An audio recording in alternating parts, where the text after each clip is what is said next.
and telling all the guys we're gonna have to film. What's going on, people? A-Fizzle here. Tuning with y'all. I want to do something different, as far as video wise. I always wanted to do this since week 3, and I got the opportunity to do this now. Week 8, gonna do a live in the moment thing, since I'm at the crib, I'm not going to Hooters or anything today. And since the Saints Broncos game not to the night, I'm gonna do live in the moment. Right now you see the scores. Panthers up 13-7. They won at halftime. See up 17-14 at half. Falcons destroying the Eagles 24-7. Steelers up 26 on the Redskins. Both on at halftime as well. So it's the Titans and Colts. Titans up 10-3 at the half. Patriots just steamrolling the Rams 28-7 late in the second quarter. Chargers and Browns, which is not on TV. As 7-3 at the half. Cleveland's winning. The offense is killing the Jets. And don't y'all folks starts with Tebow. Like it's gonna change anything. It might, but I don't see it happening. And Jaguars losing 14-6 late in the second quarter. Take out to the red zone. Since pretty much everybody's at halftime. So, Colts Titans halftime show. 7-7 at this point. Isn't it wonderful to have DirecTV and an NFL Sunday ticket? So I'm doing this during the halftime show so y'all can see highlights and stuff from the first half. For other games, this is Patriots Rams right here in London. London Bridge just falling down, people. No flag. He's back in the game. He's actually playing well. 28-7 halftime. Hopefully I don't get super copyright infringement for showing the game. See y'all's right here. 10-7 at this point. Nice timing throws to City right. 9 yards, 17-7. But on 3rd and 11, Matthew Stafford. Stafford of old. Looks like the Matthew Stafford of last year. That's right. Titus Young, 46 yards. Jumps into the stand. 17-14 at the half. Got a game going on there. All right, Coach. How about the Chicago Bears? Matt Forte is going to get him off. They're going to feel very good early. 13 yards, nothing there. 7-0 Chicago. But it's been all Carolina. Cam Newton, he's going to step up, scramble. Cam Newton. He's going to get hit and fumble at the 1 yard line. It's recovered by Lewis Murphy. The Carolina defense is sacked. I didn't know Lewis Murphy went to Carolina. I thought he's still in Oakland. 2 fumbles and an interception. Oh, Dan, you feeling that pain? No. All right, Jaguars and the Packers. There you go. Here's the Packers. Aaron Rodgers, who's been on fire. He rolls to his I'm probably going to go all the way to about 4:30 on this. I might go to 5 o'clock, show y'all the Giants, Cowboys, and the Raiders, Chiefs as well. But we'll see. We'll see about that, though. But I'm definitely going to do the rest of these games here. I said about 4:30, 5 o'clock. Now I'm going to upload. Right now it's 2:25 p.m. Eastern Standard Time. So we'll probably go to about 5 o'clock Eastern Standard Time, maybe 4:30. Still debating. Little roll to his right. He's going to find Dwayne Allen. Look at this nice pass and catch. Going to move it down the field. Later on in that drive, Andrew Luck takes off 2-yard scramble. Colts have to settle for a field goal. How about Chris Johnson? He comes around the corner. He's going to get hit right here, gets up slowly, but does return to the game. And then Matt Hasselbeck, who's 13 of 16, 127 yards in the first half. Nice touchdown pass to Kendall Wright. 10-3 halftime. Falcons and Eagles. Matt Ryan, 17 of 20, 197, 3 touchdowns. He's never lost a game. They've never lost a game in which he's thrown 3 touchdowns. This one. Drew Davis, 7 up early. That's a good catch. I got to admit. Not the awesome walk. Jeffrey Lewis said he wants to. Hey, Nani getting burned, man. Julio Jones is burned on you so well. 63 yards, 24-7 at the half. Would anybody be surprised if Michael Vick's not starting the second half? No, but I'll tell you what, Pittsburgh. These are some ugly ass uniforms, yo. I don't know why the Steelers are wearing them. I know why, but why they used to wear them back in 1933? That's beyond me. Finds Taylor Moss for a 2-yard touchdown. The PAT was blocked. Then Ben Roethlisberger steps up. In provision, right there. That's under their 80th. Yeah, I think 80th anniversary, if I'm not mistaken. That's probably why they're wearing those uniforms. It says they're going to wear for 1 game. If I was going to be Browns game, it's going to win. Browns, lots of rain. Not very good footing. Jackie Battle, 4th and 1. No way. TJ Ward knocks him down. Wow. Turnover on downs. I got to forget my voice and still kind of shaky a little bit, from the Florida Georgia game last night. He goes in. Which I'm not going to talk about right now because it's NFL day. But my video for that post-game video will be up. I gotta upload clips to my computer and do my bet. Yeah, that should be ready to go. Second half of your game coming up after this. So I already recorded. Did it when I was at the sports bar yesterday. Coverage of every NFL game on NFL Mobile from Verizon. All right. Maurice Jones-Drew, great running back for the Jaguars. Got a foot injury, can't play. So everybody's pretty much out of time. I guess Redskins and the Steelers for a minute. Watch that game. Since they in the third quarter. The first half this season. RG3. Second down and 3 for the Redskins. And it's Alfred Morris getting a first down at the 30-yard line. Cameron Hayward, number 97, in the defensive end with a stop. And this has got to be the thinking for the Redskins. They've got to look at it and say, you know what? It is a two-score game. We can orchestrate one solid drive here. Certainly helps with an opening completion for 37 yards. Now we bring it down to a one-score game. Now we've got a chance.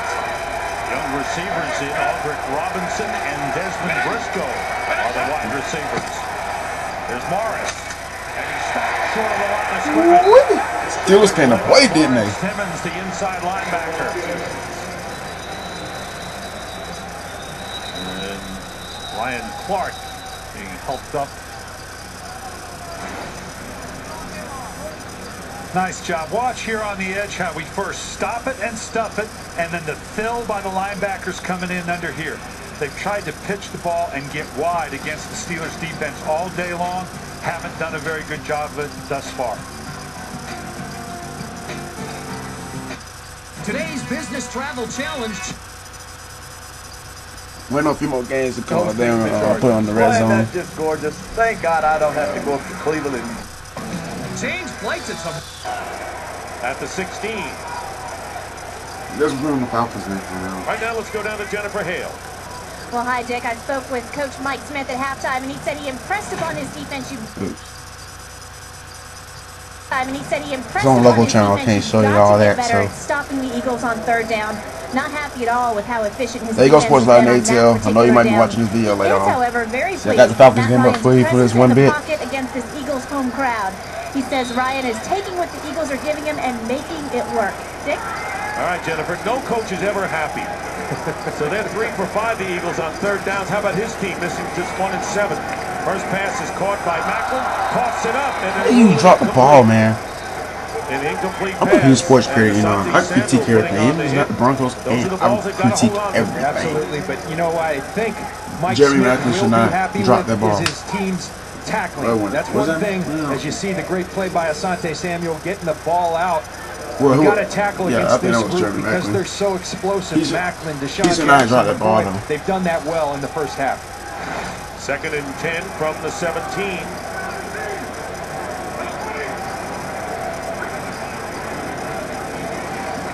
Big pass caught by Deshaun Jackson. He'll get a first down just shy of the 30. Tackled by Dante Ryan. I don't know if there's 13 yards. according to the Dale well count, so I don't know if they'll let me record over an hour. Well, that's not the case. It probably I just do what I can do. Now breaking down the small parts, and I just put them together on YouTube. You can always change history, but in order to do that, you've got to play with some urgency. You've got to finish everything you do. That was the 3rd catch of the game by Jackson. First down from the 29. All right, let's see what they're going to do. Let's see what they're going to do. Will carry it himself. Protect the ball as Bierman brings him down. 4 yards. Hey, the Real Housewives of Atlanta's reject. The Real Housewives of Atlanta reject's husband made a tackle on Michael Vick. Isn't that something? Remember, the Redskins played the Falcons just a couple of weeks ago, and I'm sure they look at the film and they said, hey, Robert had some success. We can do the same thing with Michael. The problem is you take hits when you run the football on that kind of plays. Now McCoy is split out to the right. Guarded by Samuel, and there's Vick up the middle, and it's caught by Brent Selleck. And Selleck with a first down just shy of midfield, getting 16 yards. 2nd catch of the game by Selleck. And I think Selleck's one of the guys who can really get going. There's a lot of focus on Deshaun Jackson and Macklin, which leaves one-on-ones with Selleck on Stephen Nicholas. The Eagles, I promise you, like that matchup. We'll see if they can take advantage of it.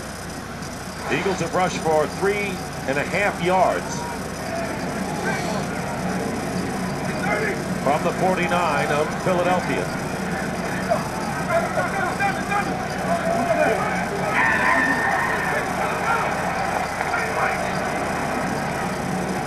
Slant. Deshaun Jackson. Deshaun Jackson. Going out of bounds, the biggest play of the game. Offensively for the Eagles, they get it to the 19, and it was Samuel who missed the tackle on Jackson. And you see all that distance off. When you have that distance, the tackle becomes tougher, and a guy like Deshaun Jackson will make you pay. Look at him put that foot in the ground, and he is off. That's pure speed. You're talking about a track athlete right there, Deshaun Jackson. He can go. A 32-yard play. So Deshaun Jackson, who's having a big year, even though he only has 1 touchdown catch, has been open a lot this season. And a first down at the 19 of the Falcons. Play action for Vick. And Vick sees running room. Tripped up. Michael Vick got to start doing stuff like that. 15-yard line, ball jarred loose. And the Falcons got it. And down by contact. Oh, okay. Indicated right there. Yeah, I like it there, Vick. After the gain of 4. Gosh, I promise God, I thought the Falcons had it. See Ray Edwards, good call by Gene Steratore and his crew, but again, that's not a good sign. This has happened too much this year. Michael Vick, the ball coming loose. He talked about it. There's no science to it, John. I just got to protect the football better. Good thing for him, it was the ground that caused it rather than the Falcons. 17 turnovers, only Kansas City had more, and 13 of them by Michael Vick, more than any player in the league. Now, once again, Jackson, or I should say McCoy, wide to the right, trying to create a mismatch. Ooh. And the pass to Selleck is broken up nicely by William Moore. And it will be 3rd down and 6.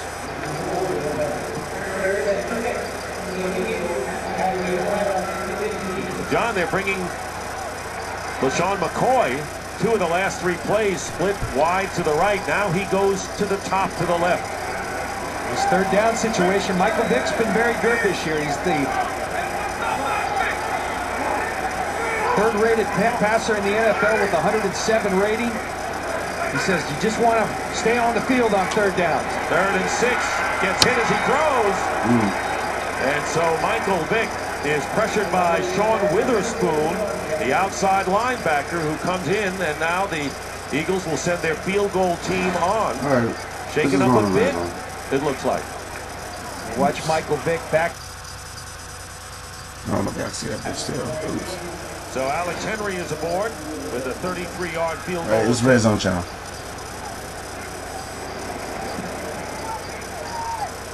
And the kick is good, and the... All right, the kick is good. Eagles get 3 out of it as we go to Detroit. Jamie Maggio wrapping up first sideline report. Early 3rd quarter, 3-point game.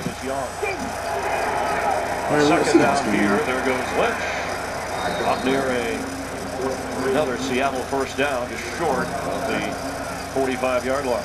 Remember what I said earlier, in the defensive tackles having a big role in this game, and especially when you're on the backside of the run, you've got to stay on your feet with this inside run game. Watch what happens to Ndamukong Suh right here. He gets chopped down, and now you got a huge hole for your middle linebacker to fill. And Lynch is able to get up there and get the first down. Yeah, so Lynch has 1 carry for 77 yards, and then he has 8 carries for 13. But he got the first down.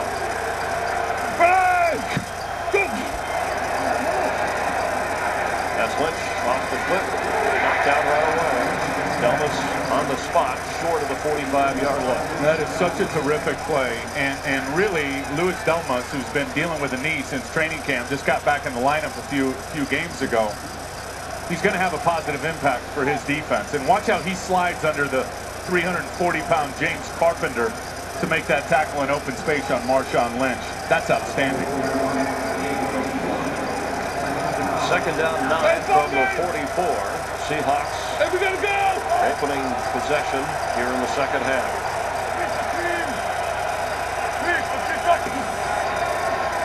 Russell Wilson has it. Is going deep. That's Sidney Rice. Go top. Just off his fingertips, incomplete. Good example of the arm strength of Russell Wilson. And he's going to take 5 or 6 deep shots per game. And they got after Louis Delmas right there, who, as I just said, has had a bad knee. You're going to have Sidney Rice coming from a tight formation. He's just going to run the post. And he runs right by Louis Delmas, who was guessing on the route. Just out of reach for Sidney Rice. Right on the fingertips. Alfonso Smith comes in. They're already thin in the secondary for Louis Delmas on 3rd and 9.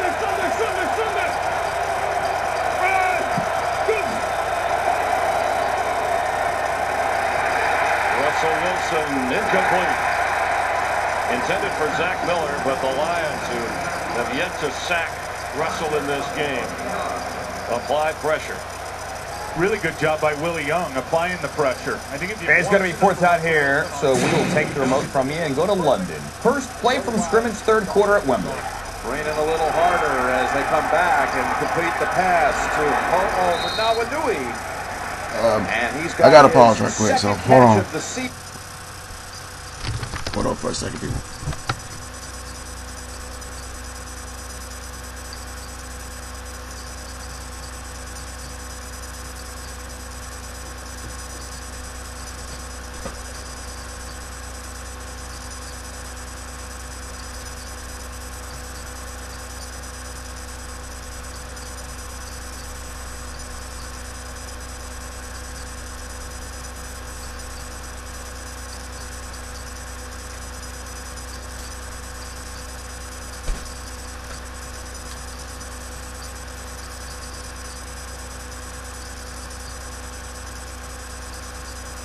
With a completion pass by Andrew Luck, and it's the 30-yard line now for the Colts. Disclaimer: is this Bill Wildcats? Okay, okay, stop the recording. It's live. This is live at the moment. Uncut, uncensored. And when it comes out, it comes out. Oh, by the way, Roger calls him the Titans now. No question, that front 7 for the Titans is playing markedly better than they One of my favorite Voodoo girls likes the Colts. I don't know why though, but Tush is on, that's all I can say. For the Colts. Good looking drive here to start the second half. Play action, blindside and down. And Luck goes down. What a terrific rush from Akeem Ayers. Second-year Sam linebacker out of UCLA. Well, this is just a flat speed rush. You watch, Costanzo has no shot. Ayers is right around Costanzo. Costanzo barely gets his hands on him before he's there. And of course, Andrew Luck doesn't get a chance to cock the football or put his foot in the ground. So I'll be right back. That's just a flat speed rush. Viewers, enjoy the NFL on the RedZone channel. Pressuring him today. Presented by A-Fizzle Productions and the NFL Sunday Ticket here on DirecTV. And looks like I'll be going to London. Looks like I'll be hitting London next. So. And he's going to be about 5 yards short of the first down. Werner made the stop after a gain of 14. That's an opportunity. Field goal time coming up here, likely 10-3 is your score. If you want to watch it, it's on 7-12. We're going back to 7-11 replay here. Tom Brady to Wes Welker down to around the 10-yard line off the pump fake. Got Robert Quinn in the air, and it's a red zone for the Patriots. Who's Wes Welker? Watch the receiver go deep. They cover it. Tom Brady gets off of it, finds Welker, and that is easy pickings for Tom Brady right now. Big chunks on every play. Now 1st and goal at the 9, and it's Lloyd, and he's got another touchdown. 2 catches, 2 scores for Brandon Lloyd. Second one today for Brandon Lloyd. 3rd on the day for Tom Brady, and the route is on in London. 3rd and 3. Steelers driving. I like Shanahan in the rain. What they thought they could do offensively, and Jamal Brown a tackle. That's a lot of folks to get down. Jackson, I should point out, is not an injury. Kennard Jackson suspended for the season. I'm not gonna do anything. I'm just And a timeout called by trying to Ben get over here. Roethlisberger to go talk things over on the sideline with a 3rd down and 3 coming up. Steelers with a lead. Timeout taken by the Steelers. Extra point, by the way, good in London, 35-7.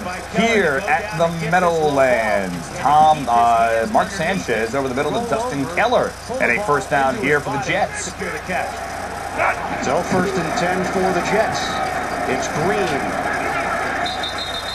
Runs into a wall. Paul Soliai, 1st man there. No gain on the play for Sean Green. But even that time when they bring Tebow in as a halfback on the wing right there, they go away from him. Do they really think that the Dolphins are worried about Tebow when he's lined up as a wingback? I don't think so. There's not a whole lot on film to make them worry about it. Hayden Smith is in. Smith was activated off the practice squad. A tight end from Australia, former pro rugby player. He's wearing number 82. He played basketball at Metro State in Denver. Sanchez flips it up. And there were no skill position players in that area. The closest player was Slauson, and Sean Green was in the general vicinity. Now really good pressure. Sean Green is supposed to come out here on the screen. Comes out a little bit late, gets grabbed there by Dansby, which is a smart play. And that ball could have been picked off if it had been located sooner by the Dolphins. But the pressure up the middle caused Sanchez to throw it early, and that's why it was incomplete. Jets come in 29th in the NFL in total offense, just under 311 yards per game, 18th in scoring, 22.7 points per game. This is 3rd down. Sanchez throwing. End zone. Incomplete and bounced off of Stephen Hill. Sean Smith, the defender for Miami. It's 4th down. For the 2nd straight week, Stephen Hill has seen a touchdown pass go through his arms. Incomplete. All right, here we go. 24-10. It's 2nd and 10 from the 20 for Matt Ryan, red zone. They haven't hit him. They haven't sacked him. And he's had his way with the Philadelphia Eagles. Now flush from the pocket. And will decide to get close to another 1st down. They're going to mark it at the 13, so he's a couple of yards shy. With just under 9 minutes to go, and the boos are evident here at the lake. And here's what I'm talking about, finishing. I'm talking about finishing games. I'm talking about finishing a quarterback. They put quarterbacks under duress, but you've got to finish them. 152 opponent pass attempts without a sack. And let's flip the screen. There is new D coordinator Todd Bowles, and let's bring in the Steelers. That's Chris Rainey down to the 2-yard line. So the Steelers have a red zone situation, 1st and goal. It's a timeout taken by Mike Smith and the Falcons. This is Jonathan Dwyer barreling towards the end zone. Looks to be down inside the 1.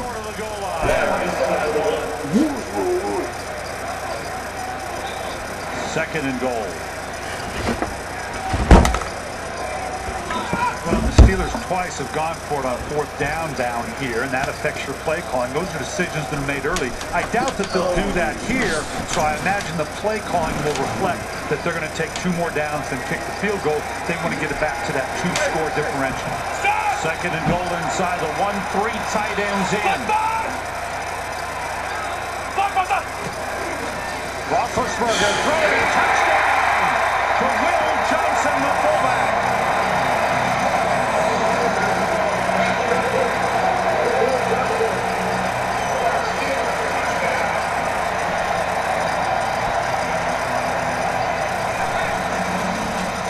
Steelers had scored on every possession in the game. Their 3rd touchdown. They've had 2 field goals. And Will Johnson holds on to the football. He's carrying that around like that's his first touchdown ever. I'm betting that it is. I don't know that for a fact. We'll check on it, but I'm betting. So here we go, the extra point. Good. 27-9. This one has not materialized in any way at all. Moments ago, Aaron Rodgers falls out. Turnover. However, illegal use of hands. Jaguars So, no Oh, here it is. turnover. Let's go to Chicago. Red zone here for the Panthers. On first down, it's Williams. We saw Stewart nodding his head affirmatively on the sidelines. Looks like he's ready to come back in, has his helmet on. There he comes. Here he comes right now. And you know, one of the things, Tony, about these two running backs, and you talked about this earlier, when you're running the option and you're running that read keep, you limit what they can do from a cutback standpoint. Absolutely. And it makes it hard on those two guys. So when we've seen these runs today with D'Angelo and Jonathan, you know, it's more traditional style runs when they're having their big plays. Stewart back in the game, second down and 9.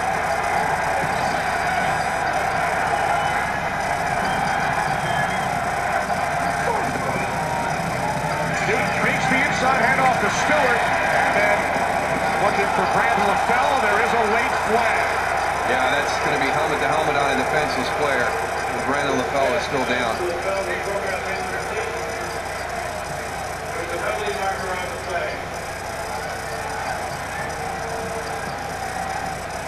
We got some chirping here and a 15-yard penalty. Greg Olson, the former Bear, talking to his former team. You wish the best for Brandon LaFell. Good thing is he is moving. When we know more, we'll let you know, certainly. Let's go back to Philadelphia. Second and goal here for Matt Ryan of the Falcons. They're on the 6. They beat Maryland yesterday. Big win for the Eagles. Not today's Eagles, though. Second down. And Ryan's toss. And a flag is down. And Julio Jones...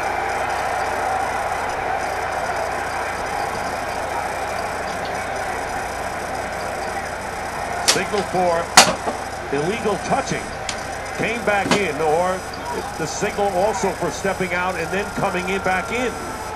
So you can use it for several fouls. We had that last weekend.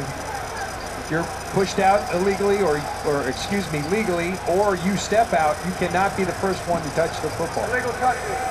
Offense number 11, receiver was out of bounds, reestablished and was first to touch. The penalty is 5 yards, replay second down. 5-yard penalty, and that's how the Buccaneers-Saints game ended last week.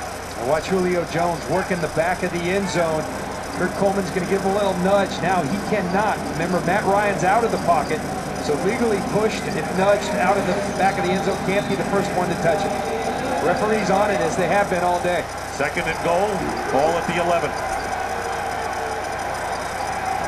Jones has caught 4 for 113. At the top of your picture, Ryan, and Matt Ryan goes down for the first time in the game. Matt Ryan is sacked. First sack of the game and a derisive cheer from the Philadelphia fans, if you know about them. And it's Cedric Thornton with a loss of 5. Well, you talk about sacking a quarterback, and it's a team effort. Good coverage on the outside. Now, we're going to say here, we're going to go back to Chicago as well on DirecTV's Red Zone channel. I'm Andrew Siciliano, and I'm happy to report that Brandon LaFell got back up. He is standing on the sideline. Good news after that rough hit and the 15-yard penalty. Chris Conti delivering the hit. So from the 9-yard line, Jonathan Stewart up the middle, gets around 4, and the Panthers are back across the 5. That game's on 7:04 if you want to watch it. Jacquizz Rodgers gets down to the 11 here. We have an interception. Andrew Luck's been picked off in the end zone in Tennessee. As you have 2 games out of the 9 for you on DirecTV's Red Zone channel. The Dolphins are in the red zone as well. That was set up by a 30-yard catch by Jabbar Gaffney. Third and goal for the Dolphins, 20-3. They're looking to put even more breathing room between them and the Jets. We have an injury, so let's go full screen Chicago. 10th play of the drive, starter at their own 6-yard line. Newton on second and goal. Incomplete. Canada took his time. He could have had that. Steve Smith could have had that catch. We've got evidence of it. We had a 16-play drive in the first half. We're in the midst of a 10-plus play drive right here. That's great patience and understanding of what you have to do against this Bears defense to have success. Well, down here also, this Bears defense not only has to worry about pass rush and coverage, they got to worry about Cam Newton with the ball and deciding to go and run in this play.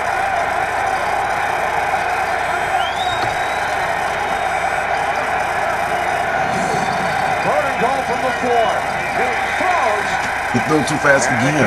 Jennings with the coverage on Smith.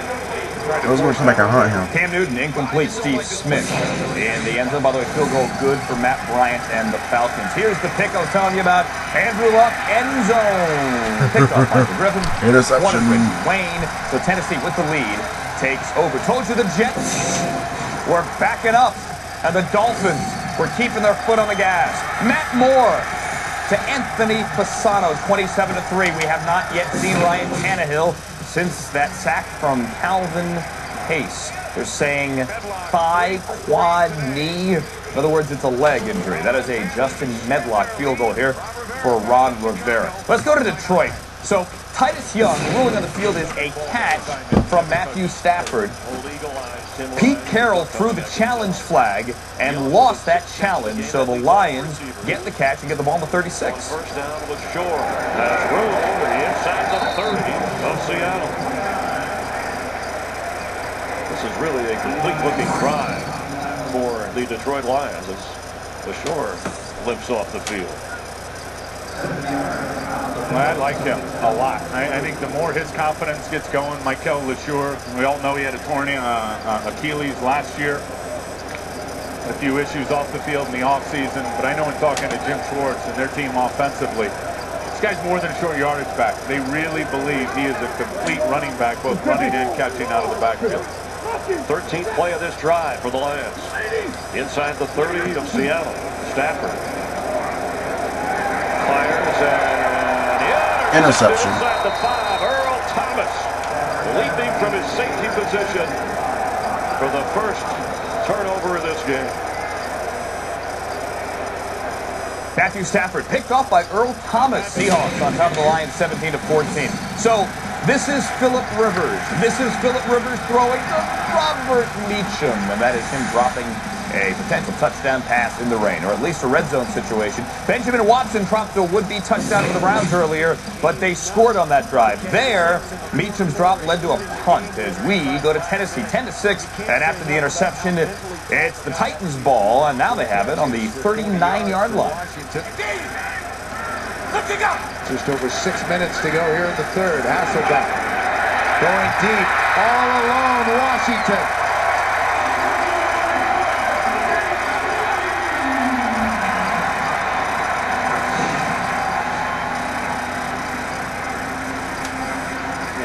Powers just bites on the double move, and it takes himself completely out of it. Antoine Bethea has to come over and make the touchdown-saving tackle. Powers jumping the route, and Nate Washington just making him pay for that. 29 yards and into Indianapolis territory. From the Colts 33, first and 10. To Damian Williams, no running room. Powers made the stop. And Powers has had some problems. Week 5 against Green Bay, Randall Cobb beat him for a 31-yard touchdown later in that same game. James Jones with a score. Week 6 at the Jets, Jason Hill gets the best of him on a 5-yard touchdown. And then last week against Cleveland, Josh Gordon downfield, 33 yards and a touchdown reception. So it's no coincidence that Matt Hasselbeck is thrown to the right side of his offense a lot today, right at it. Second and 10. CJ. No running room.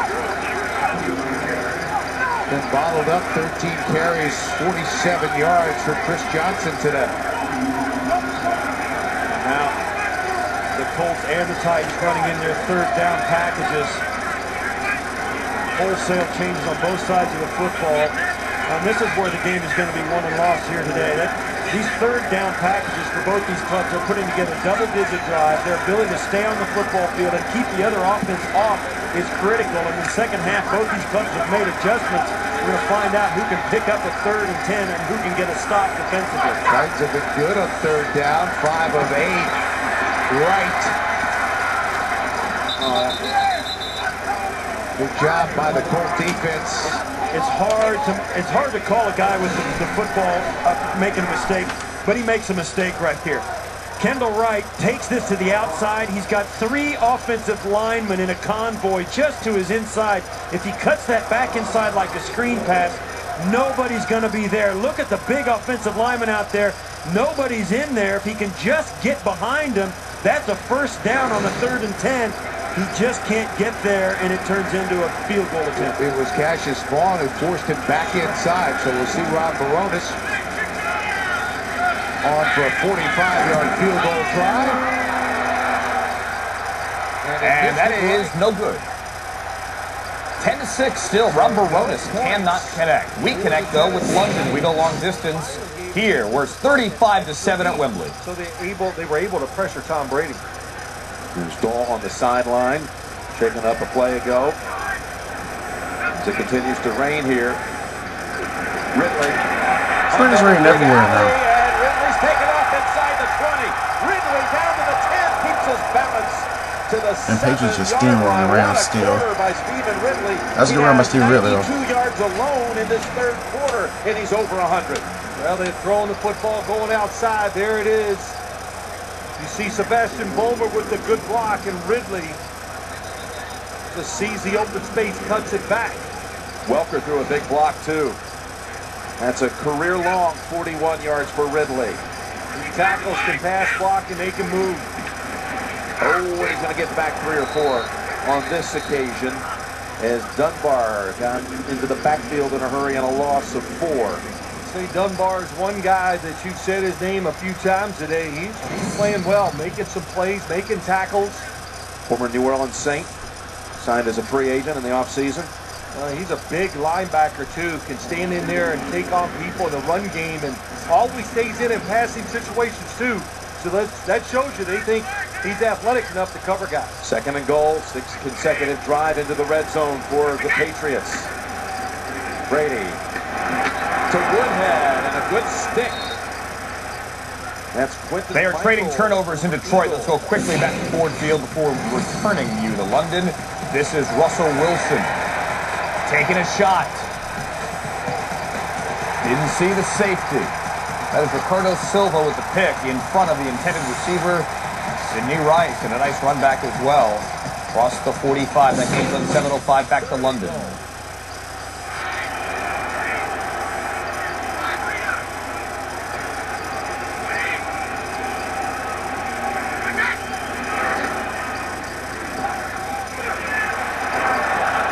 And the receiver slipped. Woodhead in the end zone. Lost his footing. Yeah, good defense that time. What they were doing on the defensive side, he's looking maybe, well, Woodhead slips and falls. They had a double. We are going to take you here to Green Bay. Aaron Rodgers is driving down the field in a surprisingly tight game, 14-12. Steve Piskowski lining up for a field goal back in London. This would make it 38-7. Rodgers on 2nd and 10, running out of time, and just threw that one into the dirt. George Selby in on the Packer quarterback. And so it'll be 3rd and 10. And again, the rhythm of the Green Bay passing game just isn't there. Aaron Rodgers is having to look for receivers that aren't open. Welcome to those of you just joining us here in Lambeau Field. 9:17 to play in the 3rd quarter of a 2-point game. Green Bay with a 14-12 welcome lead those of on you just Jacksonville joining in. Jaguars, and Aaron Rodgers Game over yet. 3rd and 10 from the Jacksonville 41. Quick pass. That is complete to James Jones, but that's short of a first down. Woefully short of a first down. So let's see what Mike McCarthy is going to do. He will send out Mason Crosby for a pretty lengthy field goal attempt. Well, this is going to be 55 yards. He has a career long of 58 last season at Minnesota. Yeah. And now they're gonna punt it.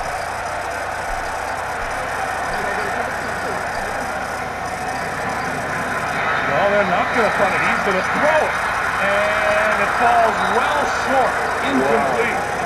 DJ Williams, the intended receiver. Well, that didn't work, did it? No, it did not. 14-12. Let's go to Detroit. Calvin Johnson just picked up his first reception of the day. Good for 25 yards.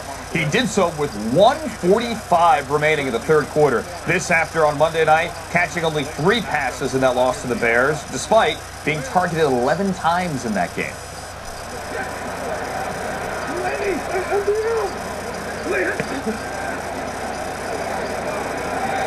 They set up a screen to Bell. First down Lions. Third quarter winding down as they get down to the 18-yard line. While Calvin Johnson is warming up after some offensive explosion in the first half, the defenses are tightening here.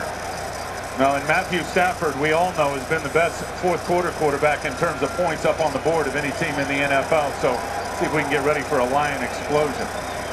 It'll be 1st and 10 Lions already in field goal range. Will they tie it or jump ahead? It's the end of the third quarter at Ford Field. Fox NFL Sunday. All right, end of the quarter here, 17-14. Let's go to Cleveland. It's 4th down, but it's a field goal try for Nick Novak. I know you don't like field goals. They are, however, in the red zone. Most accurate kicker in NFL history. Guy who hit on 87% of his kicks career. Novak is good. So Nick Novak, lone source of offense so far. And worth showing because it makes it a 1-point game, 7-6. Let's go here, MetLife Stadium. A pink flag has been thrown. Might negate a big Daniel Thomas play. A pink flag. 2 fouls on the play, both by the offense. Holding number 68. A pink flag has been thrown, people. Personal foul, clipping number 71 offense. That penalty is accepted. 15 yards, first down. So it was Incognito on the hold. It was Martin on the clip. And it is the first official penalty for the Miami Dolphins. Now, Incognito, his penalty is going to be declined. There it is right there on Muhammad Wilkerson. And then rolling up on the back of the legs was Martin coming down from his right tackle spot. But on the previous play, it was smart of Matt Moore to go and get Incognito away from the Jets bench. Good leadership by the quarterback because he knows that Incognito will get involved any way he can. And the ball is loose. Miami coughs it up on the scoop by Jeremiah Bell. The Jets take over in Miami territory. It looked like Incognito may have knocked the ball out of the hands of Reggie Bush. And the officials trying to restore order with Wilkerson and Incognito getting over Watch 68 here as he takes on the block of Harris. The ball comes out. After this, at MetLife Stadium, we take you to this at Soldier Field. This is the replay. Steve Smith beating Tim Jennings down the sideline, and the Panthers are knocking on the door after a 47-yard play. It's just great concentration. We've seen that play. The skinny post where he took the big hit. I mean, Steve Smith, it doesn't matter what route you're running, what type of pass you want to throw. I mean, he can go get it and go get it done.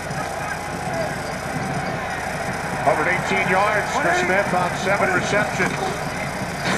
From the 25, it's D'Angelo Williams. Not much as we approach 2 minutes remaining, third quarter. And we've talked about it throughout the day. Bears, good field position. Can't move the football. Two games at once now. DirecTV's Red Zone channel, please bring me that one in Detroit, which is channel 705. And these are Matthew Stafford's Lions in the red zone and down to the 12-yard line. Two games at once on your NFL Sunday Ticket exclusively on DirecTV. Two games in the NFC North. Robert Griffin III has thrown an interception in the end zone. We'll bring you that shortly when we have the details. In the meantime, here are your two red zone, almost red zone. I mean, Cam Newton's kind of, sort of, in the red zone. Not really. 16-7. You're watching the Red Zone channel. I'm Andrew Siciliano. We have two games for you late. That's it this afternoon. Two games, one in Dallas and one in Kansas City. 3rd and 4 here for Matthew Stafford. Stafford has a completion to Brandon Pettigrew. He's bent backwards, but he is going to get up. 3-yard line. New set of downs here for the Detroit Lions. A big 3rd down coming up for Cam Newton. 16-7. The Panthers, the week they fire their GM. The Bears, the week they look dominant, especially defensively. On Monday night, not many necessarily saw this one coming. Now the Panthers are kind of going backwards. 1:35 remaining here in the third quarter, and fourth down is coming up there. Also keeping an eye on Cleveland and San Diego. Greg Little, first down yardage moments ago for the Browns, trying to answer that Nick Novak field goal, made it a 1-point game. Trenton Richardson over 100 yards rushing on the day there. First and goal for Jim Schwartz and his Lions into the fourth quarter. 13:02 remaining. Justin Medlock now having to back up a bit. This is going to be a 43-yard field goal try for the lefty, Justin Medlock. And he sneaks it in.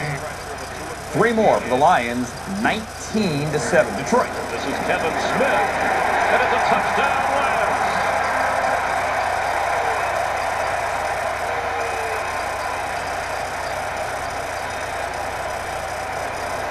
No.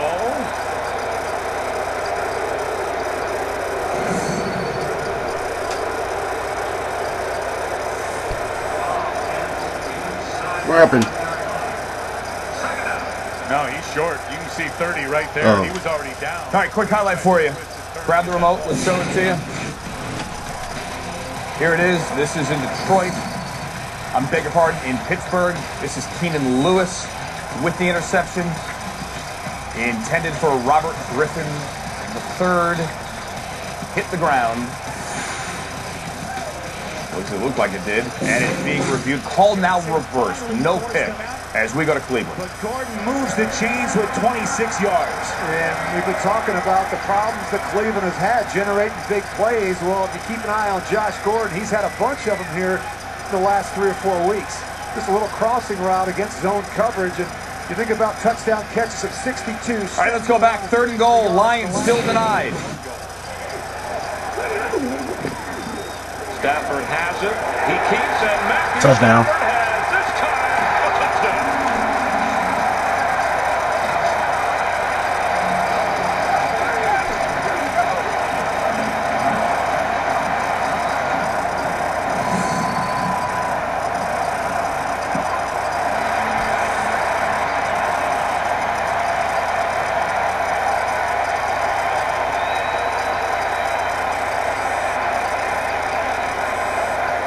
Now the Lions are in. And now the Lions have the lead. Quickly, let's go to MetLife Stadium. Mark Sanchez, red zone, and a pick. Sanchez, the clever, not the intended receiver. He's going to run it back to the 30-yard line. He just threw it to the guy. Redskins, not a pick. Back in the red zone.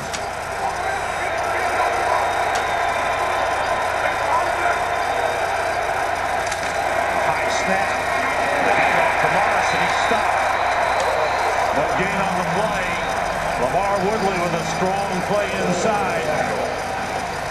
Yeah, he didn't have that same hesitation right here. He just knew that, you know what, there's no fake coming this way. Forget it. I'm just going to go hit the fullback and let someone else take the quarterback. 2nd and 10.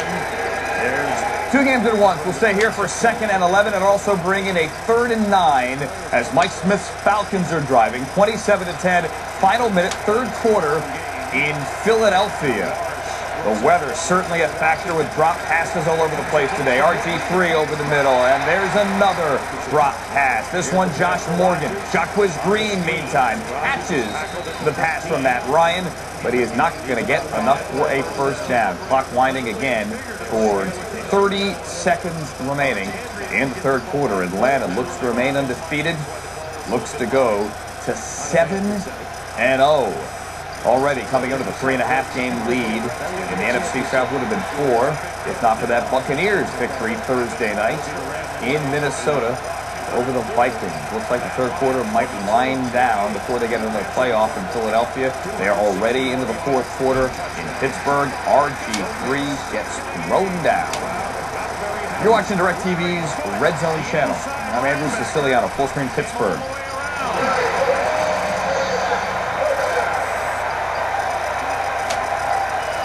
Biggest jobs for a running back is in pass protection. Evan Royster just got blown over by Larry Flood right here.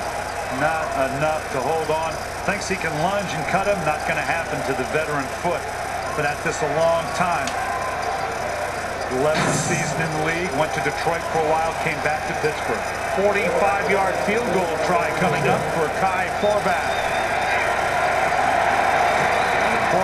Field goal is good in Pittsburgh to make it 27-12. Chris Johnson, 37 yards rushing on this drive for Tennessee. Second and goal for the Titans. Between those last two plays, they just play a little bit more hesitant, more disciplined, as though they're trying to herd Chris Johnson rather than attack and cut him off. They just get in the places where he can't cut back and let him hesitate before he cuts, and he has nowhere to run. He spotted back at the 7 for second and goal. Harper's in the game and running back. Fumble snap. Hasselbeck able to get it back. Hasselbeck had the football and then looked like he got batted away as he stepped away. He didn't get away from the line of scrimmage before. It looked like it got batted away by the offensive lineman. And he just left it behind. Yeah, it didn't get into his hand well enough. And of all the things, that's one of the things that hundreds of times, dozens of times every practice they're taking snaps and you get into a game and sometimes it just happens. You take the easiest thing for granted. Darius Raynaud is in the game. Third and goal from the 11. Hasselbeck from the gun. With time. Finally brought down for a sack by Jerry Hughes. All right, so they're pushing and shoving. Matt Hasselbeck is fired up, asking for some kind of flag. He didn't get it. That game's on 7-12, likely a field goal. We'll go here. Aaron Rodgers, Lambeau, red zone for the Packers. Quick pass to this side. Can't find running room. Oh, you didn't get it. 14. Aaron Ross was having none of that. Randall Cobb is only his second season out of Kentucky, and he has come on nicely for Mike McCarthy in the Green Bay offense. Coaching the 51-minute mark here. Well, he's a luxury because they can put him in the those are my next 2 minutes. He can run from the line of scrimmage, which he's done a couple times, but he's really starting to blossom as a receiver. He's starting to understand the nuances of running certain routes against certain coverages and getting over. Tackled by his own right tackle, Brian Bulaga. Quick field goal for you. We'll show it to you. Here it is back in Philadelphia. Matt Bryant, 30-10. First play from scrimmage, 30-10. First snap of the fourth quarter in the rain. 20-point lead back to Green Bay. He stumbles right over the left ankle of Brian Bulaga. He had the edge if he could have got around there. I dare say last day will not be throwing a pass here. Mason Crosby from 32 yards out.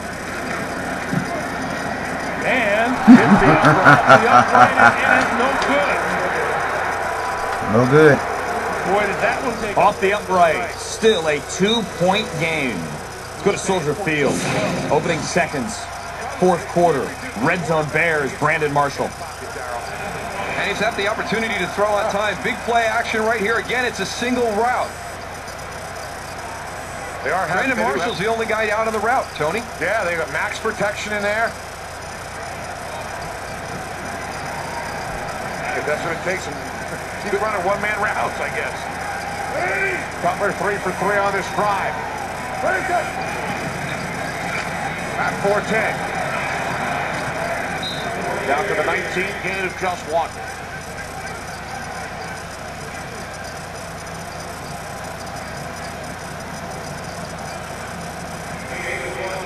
The big thing, because they've had so many 3 and outs, Tony, they haven't been able to get in any type of rhythm. Yeah, exactly. I mean, that was the thing you saw on this drive. You saw Jay Cutler at the start of it. You know, let's go, let's get moving. And because they haven't been able to convert on third down, they just haven't been able to establish that. You can feel it down here on the field.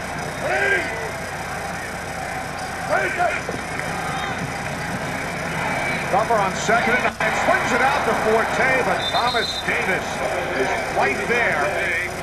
Makes the tackle, and Forte loses 3 yards. Wow, this is a good play by Thomas Davis. That's Matt Forte out in space. Great inside-out pursuit angle.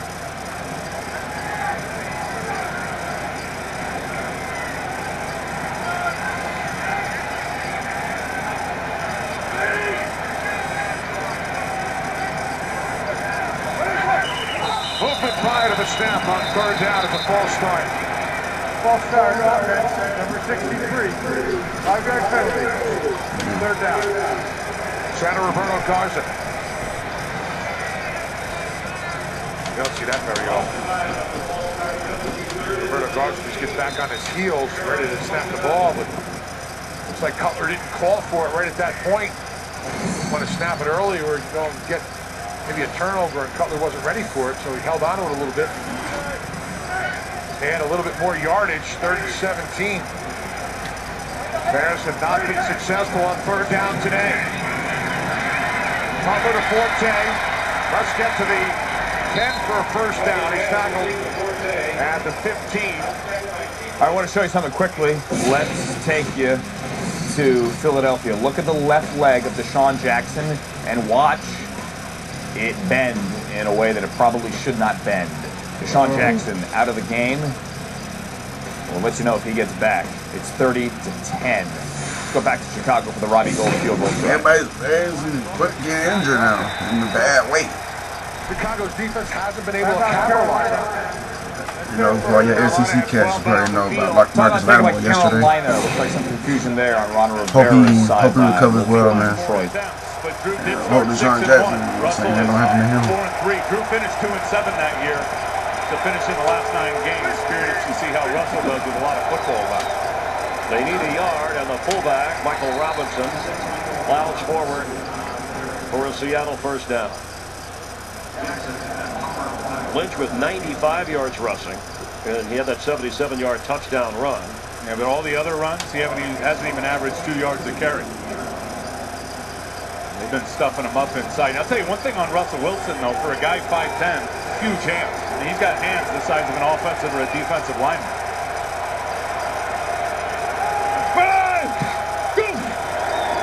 First down, Wilson has it, throws, and caught again by Sidney Rice, who goes out of bounds with a first down.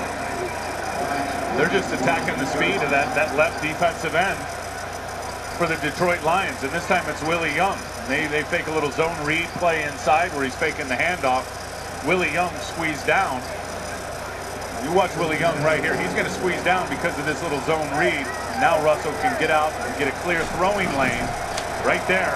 Out to a clear throwing lane. Good vision point. Throws it to the second tier of the routes. Gain of 18, so now at the Detroit 40. Fresh set it down.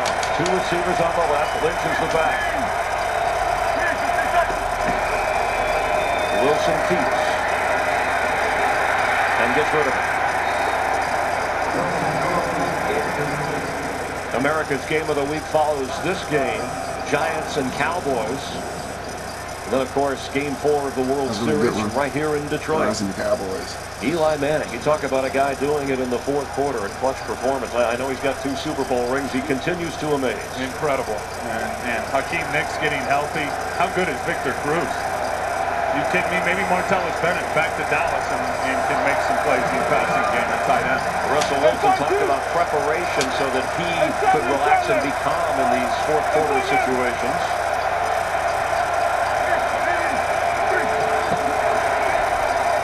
He rolls to his left, throws into the middle of the coverage, hit hard to Sidney Rice, but he holds on. Down at the 32-yard line, Justin Durant is level. Chris, I'll tell you what Seattle's doing, and they're really doing a nice job of taking advantage of those defensive ends for the Lions. I talked about it earlier, who typically play with those real wide alignments. Well, they've reduced those alignments. They're playing inside the tight end. And what Seattle's doing is they're just getting them outflanked with movement by the quarterback. They need to get to the 30 for a first down. Robert Turbin is in at running back.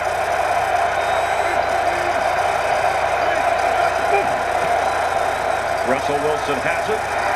And through behind Turbin. It's 4th down. So when last we left the Bears, Robbie Gould was lining up for a field goal. This would have made it 19-10. The Mayor missed it wide right. The wind pushed it. Still 19-7. They are now at 11:56 remaining in the 4th quarter. Back to Detroit. Another missed field goal. This one's in Chicago. This is one of those tipping points. Not going to try a long field goal.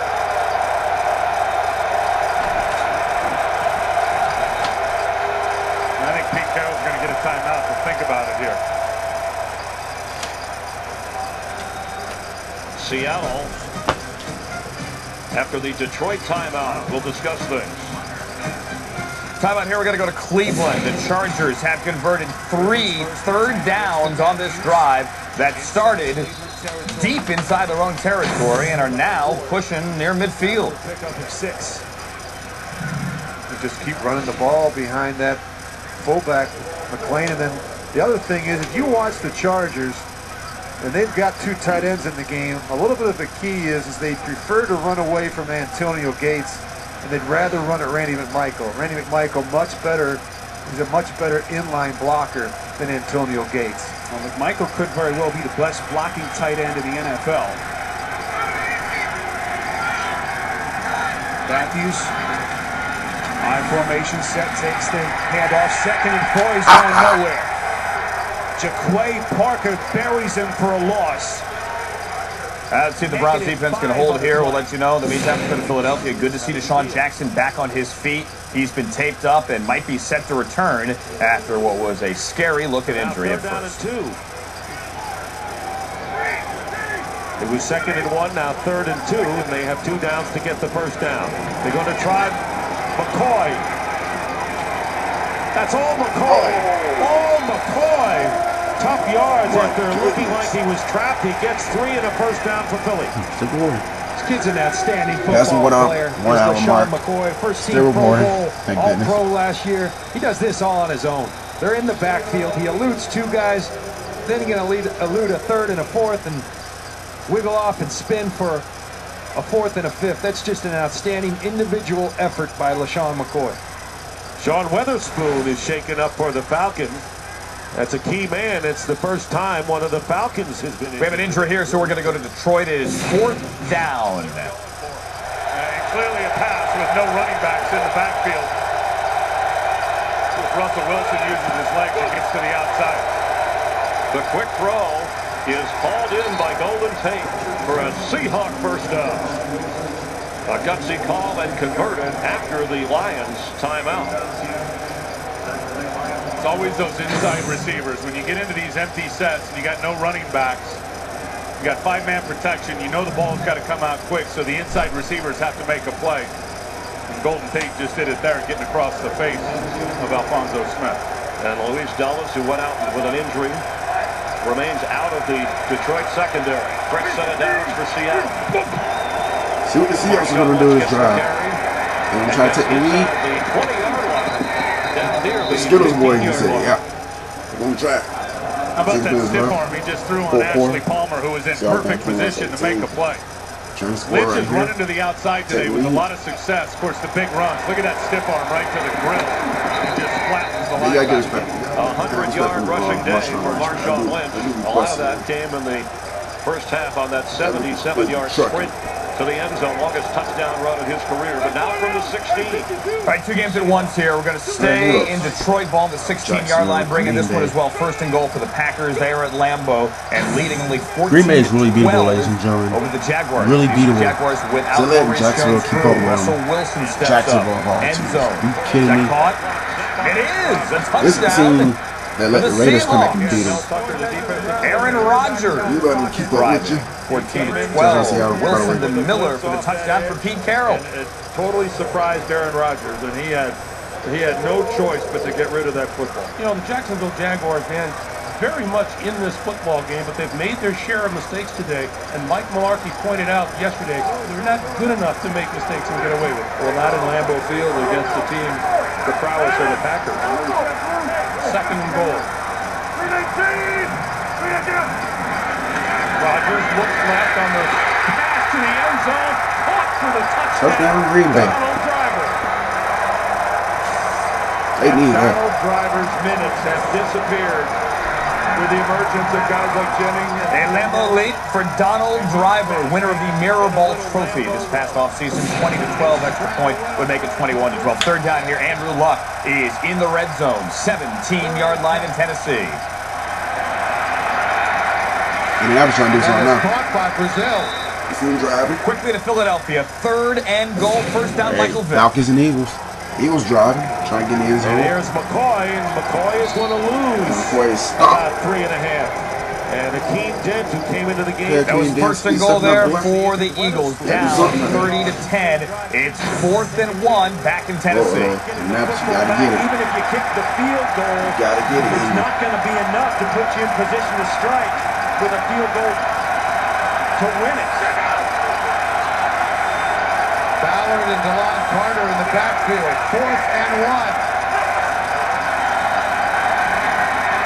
He got it. He got 4th down. Still on his feet, trying to fight his way to the goal line. He'll be just short. And I like the call by Bruce Arians. You're playing against a defense as well as the Titans have played. They have been poor. We're not going to go back to Philadelphia immediately. That one's 3rd and goal on 7:06. We're going to bring in 7:07 instead. Here you have Robert Griffin III with the completion. That's actually an incompletion. Earlier he had a completion. They're showing you a different highlight here. As the Redskins are in the red zone. So 2 games at once now on the red zone channel. 1st and goal for Andrew Luck. Got the I formation. DeLon Carter there is his tailback. 13-6. Carter's going to carry. He's going to leave his feet, and he's going to get in to the end zone. Touchdown for the Colts. So Indianapolis gets it to within 13-12. Extra point would tie this game in Tennessee. Full screen Pittsburgh. Play by Kiesel. They've gone to an unbalanced line, trying to move the defensive line away from where they were throwing that screen. Kiesel had no part of it. He just got out of jail. Pittsburgh, why you just got out of jail with those uniforms, yo? Robinson left. On 3rd and 17. Griffin. The fake, the throw. Too low. It skipped to Hankerson, and it brings up a 4th down. And with 4:17 to go, the Redskins will have to go for it. Yeah, this is, I promise you, nowhere on Mike Shanahan or Kyle Shanahan's play sheet is there a category for 4th and 17. So you're kind of making this one up as you go. They are 2 for 2 on 4th down conversions. Royster in the backfield. 3 receivers to the right, including the tight end. Griffin throws, and it's dropped. Watch you, you gotta be careful, dude. Going like. And a turnover on downs. 4:11 remaining. 27-12. Philadelphia. Here you go. Michael Vick. Touchdown. Dump off. LaShawn McCoy into the end zone. Eagles still down big. Falcons fans don't get too comfortable yet. It's not over. Now Chicago. The Bears are in the red zone after a 6-yard still coming back by Brad Nortman of the Panthers. Got Brandon Marshall, who's been making all the plays. Chicago pretty much running last one. They got to score on this. He's hobbling. They don't score. Carolina's going to try to run the clock. Frustrate that defensive line a little bit. Bro, they know that's on. Cutler's in a rhythm. Don't try to score at least. It got to be a touchdown and a field goal. Michael Bush in the backfield. He takes the handoff from Cutler. And Bush brought down hard at the 12. That's a heck of a tackle by Charles Godfrey because he's given up a lot of sides to Michael Bush. He comes down, actually it's a nice form tackle. Fits him up face to face. Watch number 30 come in, step into that hole to fill it. Well done, Charles Godfrey. 7 minutes remaining. 2nd down at 8. Cutler. So, Helen Davis. Touchdown.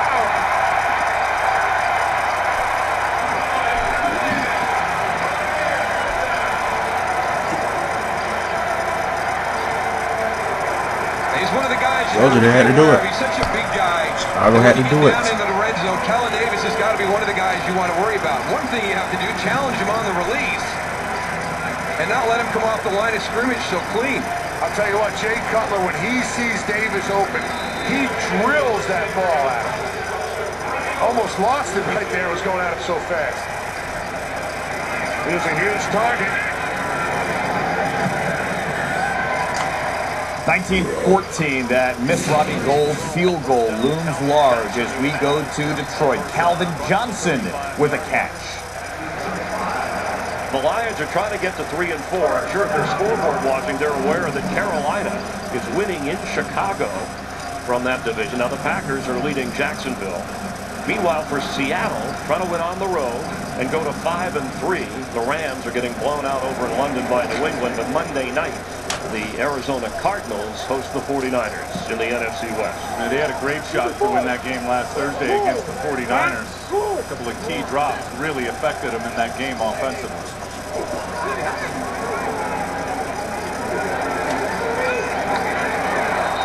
Incomplete at the 40. Calvin Johnson, that's another one he could have had. He's had 2 catchable footballs in this game that he hasn't held on to. And your offensive line does such a great job of protecting your quarterback. You got to finish the plays with positives. Watch Backus in this matchup on Chris Clemens. You want to try to stop this spin move to the inside? The good offensive tackles know how to recover and stay on their guy. That is awesome by Jeff Backus. And then Calvin doesn't catch the football. At age 34, a former first-round pick out of Michigan. And from Wayne State, Joyke Bell in the backfield. Quick throw. Stumbling after making the catch is Scheffler, who falls at the 40. It'll bring up 3rd down. They need to get across the 45-yard line for a first down. Interesting, in that last Seattle drive, they passed up the 50-yard field goal try. Hauschka made one from 23, but remember, he was short on the 61-yarder right before the half, but it was the right call for Pete Carroll. Well, it kind of tells you how much confidence Pete Carroll has in his rookie quarterback, Russell Wilson. That was a big safety. What you want? 9 for 13 on 3rd down. They need another conversion here with Kevin Smith in the backfield. Time for Stafford. And this time, Calvin Johnson does hang on. And that's good enough for another 3rd down conversion and a first down. And another big-time throw from Matthew Stafford. It's going to be an in-cut. 81, Calvin Johnson. You see him coming out of the slot. Good coverage on him with Trufant, but watch the ball location. Down into the inside where only Calvin could get it. Great throw beats good coverage every time. That was an example of it. From the 46-yard line of the Lions. From the gun, it's Stafford. 2 receivers on each side for him. And the quick throw to Titus Young, who had room and is brought down from behind. An excellent tackle by Bobby Wagner, or Young would have been down inside the 40. We were just talking about Jeff Backus, all 12 years of him. He's going to get out here and lead the way, and he's going to get just enough on KJ Wright, number 50, right there where KJ Wright has to kind of run the hula hoop, if you will, and run the corner soft, which gives about a 6-yard opportunity for Titus Young. Charlie, get the 4 out. Watch it. Now, come to you. Pop left. That's complete for a first down to Young. Titus Young with 8 catches in this football game. Touchdown to show you. Here it is. This is Mark Sanchez to Chaz Schilens. First touchdown of the year. The former Jet Chaz Schilens. Let's go back to Detroit. Second-year player has stepped up. And for Matthew Stafford, the 4th 300-yard game of the season for him.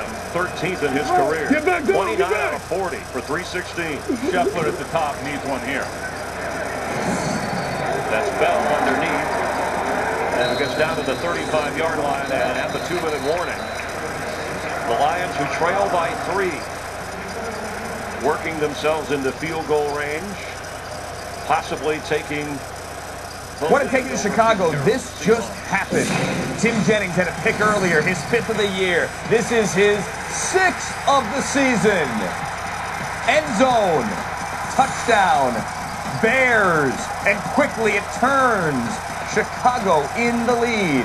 You know, I was probably far too critical earlier of Rob Gronkowski's touchdown celebration. He gets points for creativity. Here's his 2nd touchdown celebration. Hope the kids weren't watching that. 45-7, nor the score for that matter, as we go live to Cleveland Browns with a couple of big 3rd down conversions on this drive.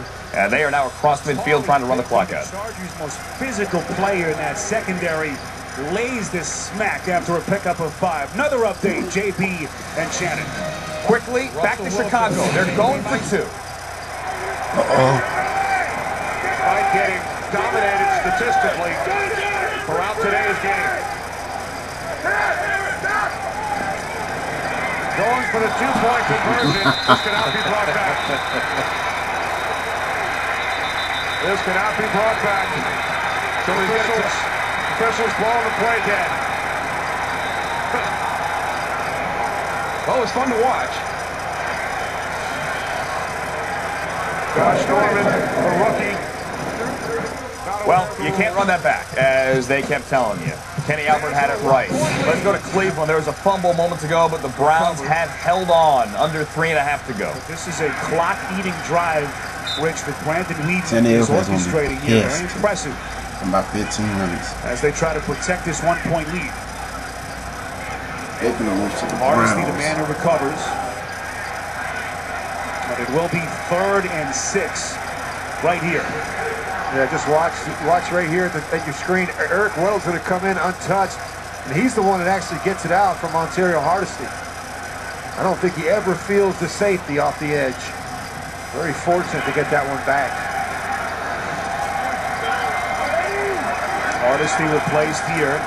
Chris Obenai on the field on 3rd and 6. Weeden play action. Rolls out. Everyone covered. Weeden takes a hard hit despite sliding at the 50. Browns want a penalty there. That was a hard hit, and Weeden's shaken up. Boy, I'm shocked there was no marker thrown. Get up, Weeden. Get up. Well, he's just trying to find a spot, and you see Phillips come in, and he actually winds up running into Melvin Ingram. D'Angelo Hall has been ejected in Pittsburgh. I'm warning lip readers in advance. This is D'Angelo, 23, fighting there with Emmanuel Sanders, innocent enough, but D'Angelo wants a penalty, and he's going to plead his case to the official, and he's going to plead it angrily. And then watch the finger right there. That's an ejection. Good night now, D'Angelo Hall. 2-minute warning, 27-12, red zone for the Steelers when they get back. Go to Tennessee, 13-all. Matt Hasselbeck has under 2 minutes remaining. He is across midfield with all 3 timeouts. Gain of 11, and it moves the chains. You had to figure that the Titans would come back to that play that was so wide open at the beginning of this drive, and they did it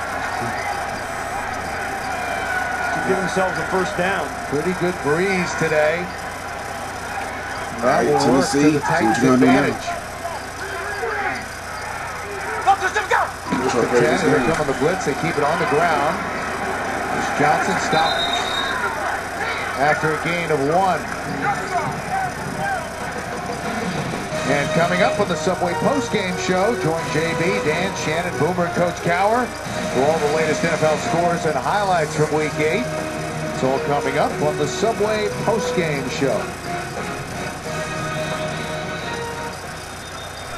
Now they timeout on the field, and let's take a look because things are awfully tight in the AFC. Only the Texans and the Ravens really have separated themselves at all coming into this week. Look at that's a little bit, you have to say that's a little bit of a log jam. That's the very definition of log jam.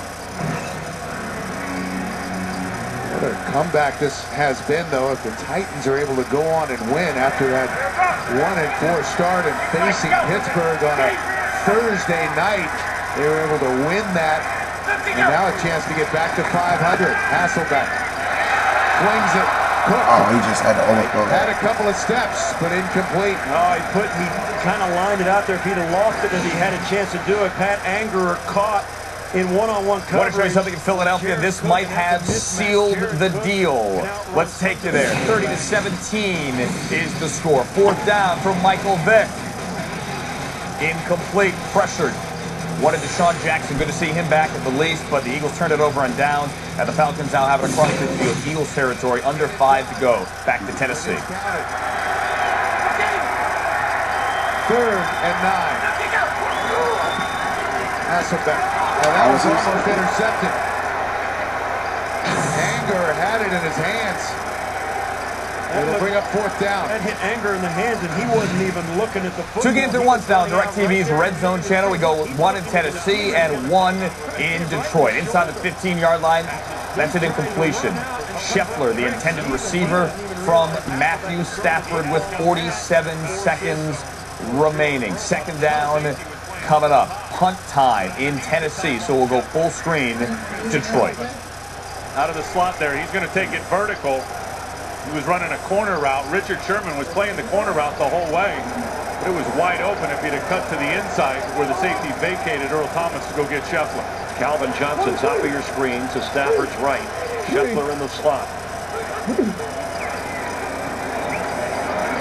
That's Calvin Johnson. Off his hands.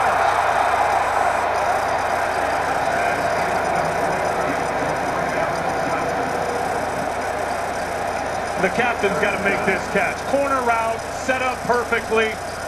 Richard Sherman, they're sitting in cover 2 where Cam Chancellor's got the deep half of the field. A beautiful throw from Stafford. It's the perfect cover 2 beater.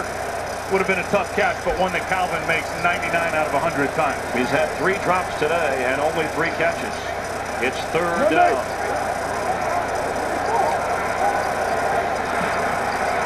Joint Bell, the running back.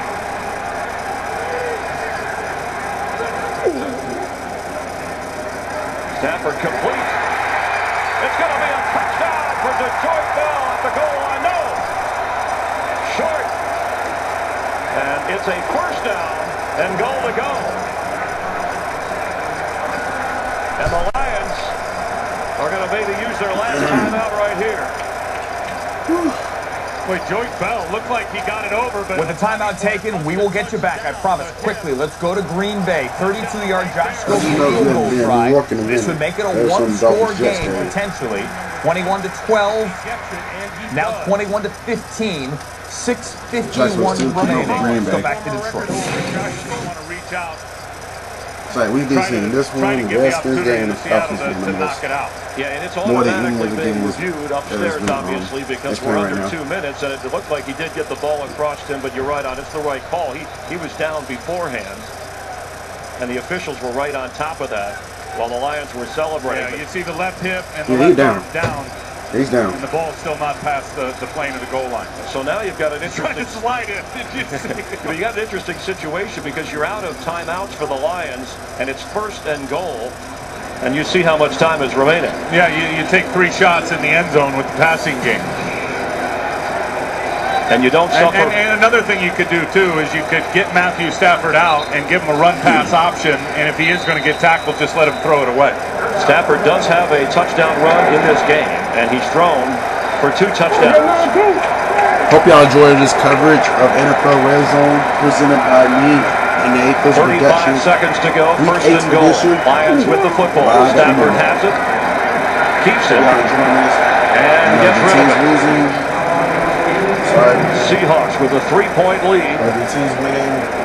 And 29 seconds to play, along with Tim Ryan and Chris Myers. I'm glad you're watching the NFL on Fox. It's been back and forth from the start. Yeah, I'm getting my voice back. Matthew Stafford, a couple of touchdown passes. He's run for a score. Yeah. Let's bring in Chicago if we could as well. 3rd and 3. Cam Newton has the Panthers on the plus side of the field. This is 33-yard line. They will run on 3rd down, and it's going to be very close. Looks like first down yardage there for Panthers. They have 1 timeout remaining. Full screen Detroit. Stafford in trouble. And gets rid of it. Matthew Stafford, you can't be holding to the ball alone now. That would have been the worst thing that could happen with no timeouts left, 24 seconds. It's you see taking the blitzes come in, you can't throw anybody. Matthew Stafford unloads it. Looks like he hurt something in the process. Trying to make some type of play, you know it's not going to work. Applied the pressure for the Seahawks. What a stand by one of the best defenses in the red zone this year. So 3rd and goal, and again Jim Schwartz at the very least you get a game-time field goal. No timeouts worth repeating.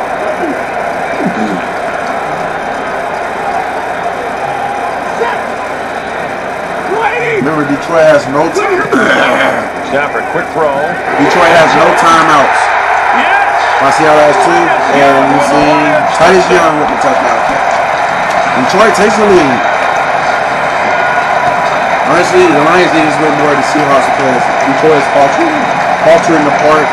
They're 2-4. Seattle, I think, is 5-2, 4-3, something like that. And they're in, NFC West is a little better this year. So, you know. Let's go to Chicago if we could. Likely After that touchdown, Lions take the lead, 27-24, 20 seconds left, Ford Field. Here, 2:43 remaining. One timeout for each team. Carolina driving, 1-point game. Trying to make something happen. I did not know he was a Panther. I don't think he's still at the Raiders. Last place in the NFC South. So you playing for me. All right, Cam. Try to be a hero now. Panthers had a 19-7 lead earlier in this fourth quarter. All right, the time is now 3:50. With one timeout remaining. The time is 3:57 p.m. Eastern Standard Time. Second down and 8. These if everything goes well, you'll probably get at least one more hour of NFL RedZone before I cut it off. That way you can get a little bit of the Giants-Cowboys game in and the Raiders-Chiefs as well. After all the plays that he has made today, before I wrap up, the biggest play he has the opportunity to make, he can't finish it. Like I said, right now, the NFL RedZone is taking us to Chicago. That tight window between corner and safety in his defense, he's got the one hand out extended. Let's go to Philadelphia quickly. 4th and Raiders, Chiefs, and the Giants-Cowboys. Those only two games will be on the 4 o'clock hour. We got the Saints and the Broncos tonight on NBC Sunday Night Football. And I want to carry it off at 5 o'clock because I got to take a shower and all that. So I can get my Broncos excited and be up for the game. And tomorrow night, Monday night, is the 49ers and the Cardinals. If y'all enjoy this, I might do it one more time. I've been trying to do this since week 1. I know week 1 I went to Hooters, week 2, Chargers out of timeout. Again, this is 4-down territory though, with a minute 30 remaining. I just got lazy and didn't do it. And I always wanted to do this. Now I got an opportunity. You know, it was pretty much second half. I got the opportunity to do it now. Receiver was Rosario, Jaquay Parker, and Jabal Shear. Correction, Chargers one timeout. Cleveland one timeout. 4th down there. Quickly, 4th down here as well. Justin Medlock's on for the field. You got the first out too. It would have been a 4 hours. It was all good. One day I'll probably get the whole 1 o'clock hour. And just 1 hour to 4 o'clock. Field goal. But meanwhile, Carolina, the upright and in. 4th San Diego. They have to convert this 4th down to have a chance to win. They don't convert, they don't win. San Diego, play clock down to 2. Come on, Cleveland. 4th and 10. Rivers. Rivers is dumb. Dead. Well, they called a timeout, so North Turner barely able to get it off. I'm going to re-up on another beer. And that will be the Chargers' final timeout with a $1:24 to play. Down 1 on a 4th and 10 right here. And I think it was a great decision by North Turner. I think they had a play called that he didn't like versus that coverage. And what you're guessing in 4th and 10, is it going to be pressure or are they going to drop and play coverage? And in that situation, I thought it was coverage, and they were probably anticipating pressure. Now, points have been on a premium today, and in case you just joined us, Robert Meacham had what would have been a 51-yard touchdown. Was wide open. This was the second half earlier. And that will be one that Meacham is thinking about for a long, long time. We're not at the 1 hour 26-minute mark. Up for it right here with the big catch. And it's not going up yet. It's not 4 o'clock p.m. Eastern Standard Time. No 3 o'clock Central. But we're over in Eastern Standard Time. So it's right now. That's the only thing that matters. 10 yards. Yes, Cleveland now. For the Chargers and Browns. Bring in 8 seconds remaining in Detroit as well. Russell Wilson, it's desperation time, but the Seahawks do have 2 timeouts. Here's Phillip Rivers on 4th down. I want the Chargers to win. And yes, no flags. Cleveland's going to beat San Diego. Cleveland's going to stay top of the AFC West regardless if they beat Saints at 9 or 9. And that ball's on the floor. Which I still hope will happen. We can't believe the division. Denver couldn't leave the division with record. So San Diego lost. It's up for Denver to Detroit with a 4th quarter. And the Lions rally back and they win at home. They beat the Seahawks. Does Blaine Gabbert have a game-winning drive in his pocket? He is on the road here in Green Bay. 1-score game. It looks like there's going to be a wrap-up, but A.J. Hawk isn't able to get the legs of Rashad Jennings. And there is all right, game mix. There it is, now straight up and down. Look at that. Boom. Miami scored again, I see. And RG3 going against the Pittsburgh Steelers in those old uniforms. Here's Turner looking to be over with the run. So our 2-minute warning, and now the Falcons using the clock in a 30-17 game. I'll say about 3 minutes exact time. So this will end Andy Reid's perfect 41 left. Record of 13-0 ticking down after bye weeks. He'll drop to 13-1. Carolina. Mike Smith is going something in 4-1. Jacksonville, the game we just turned from, is 21-15. Green Bay with lead. Dolphins going out the Jets. The Atlanta Falcons celebrating it as well. They should. They look like a very good football team today. 3 minutes left. Taking care of their business. Rams, Patriots, they got a little 5 minutes left. The first win in Philadelphia in 24 years for the Atlanta Falcons, and they earned it today. Steelers won, Lions won, and they're the Browns in the are about rain. to win. The Atlanta Falcons are, for Matt Ryan in particular, returning home, grew up in suburban Exton. As we mentioned, he went to William Penn Charter School in Germantown, 0-2 in his previous starts here in Philadelphia. As we mentioned, up to 100 family members. It's going to be a happy tailgate for them after the game, as wet as they may be. And completions to 7 different targets today for Ryan. Started it all by going to kind of a new guy, Drew Davis, for a touchdown, who started for the injured Harry Douglas. Record after the bye, Jones, big game for him and a 63-yard catch. No, you got the Set the Cowboys tone early to the Falcons and never let their foot off the pedal. Sunday Night Football. 4th down and 6, and Snelling on the Speaking of the Cowboys, they should be coming about 20 shovel minutes. pass. A flag is down, however, at the 35. It'll be offsides against Philadelphia. Of his running back, Jamal Charles, he leads the league with nearly 100 rushing yards per game. You know he can rip off a big one at any moment. We will also have to rely on the big play talents of his wide receiver, Wayne Bowe. Of course, this is a team that's got plenty of talent on the offensive side of the ball, but the number that means the most, Jacksonville pushing for the win right here. All right, 4th down. Listening to the Green Bay game now. Lambo. And incomplete. Looks like he expected Blackman to go to the outside. Blackman was inside. They got to get past 21. They get past 21 with the ball, they should win games.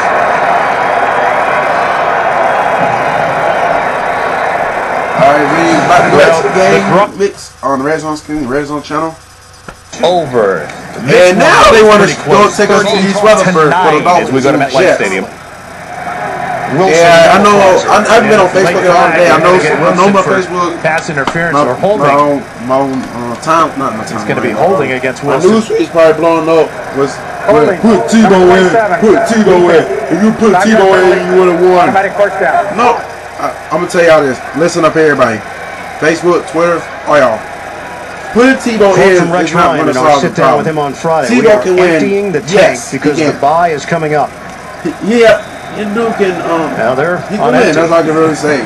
He's a good quarterback. He's okay. That's not the way they in the NFL. He'll be better. Stop because they're on. But at the same guys into overtime there. Donald Brown just ripped off a big the run. New York Jets are a roller coaster team. 48-yard line. See the clock here after the 19-yard run. This is the opening possession. Oh, he the Dolphins are going ass out 39. Why can't they 49 shut them out 34 because that's a roller coaster team. Against the Titans last December, 116 yards on just 16 carries, had an 80-yard touchdown run, and that's Michael Griffin, who's down on the field. Back 100%. Might lose a little more of it tonight. With an injury here, we want to show you what just went down in Philadelphia. All right, look at the top of your screen. Trent Cole, 58, against Tony Gonzalez, 88. And we're about to have punches thrown, or at least helmet smacked. Not officially a punch thrown, but smacking a only in Philadelphia, people. Only in Philadelphia. Prevail. Eagles offense on the field. Michael Vick is still in there. 14 seconds left. 30, Cowboy 17. Cowboys. All right, let's go to Chicago. 22-20. Second down. Bears across midfield. Bears one time. Not beat you. They're going to try to fight you out, too. He was getting pissed because they're going to go 3-4. They're going to lose again. But we at Chicago now. Our game summary with 1:04 remaining. Cutler sacked 6 times Jay in the Cutler's first trying to half. be a hero now. Cam Newton has passed for over 300 yards. Bears return yet another interception for a touchdown. That gave them the lead. And Justin Medlock of the Panthers, 2 attempts prior to this game. You're not going to see me on YouTube, today as Bennett you want to hear so much replaced by Weems. But you going to watch this. third Oh, down. we went to Kansas City next. What a catch. For a First down, Chicago. Great catch by Brandon Marshall. It has to be Brandon Marshall. Back here, I promise. Quick update, though, from the game in Kansas City that is now underway. This is on 7-13. Carson Palmer picked off by former Raider Stanford route. What did Darius Hayward Bay? It is over in Philadelphia. The Falcons are 7-0. They are the team to make the National Football League wins again. Also, as well, Andy Reid's Eagles team has lost for the first time after a bye. Reid had been 13-0 after off weeks. 16 on the last 2 offensive series. Welcome to those of you who have just joined us. Matt Forte takes the handoff from Butler. With the Bears trailing by 2. Chicago will use their final timeout and send out Robbie Gould for a potential game-winning field goal.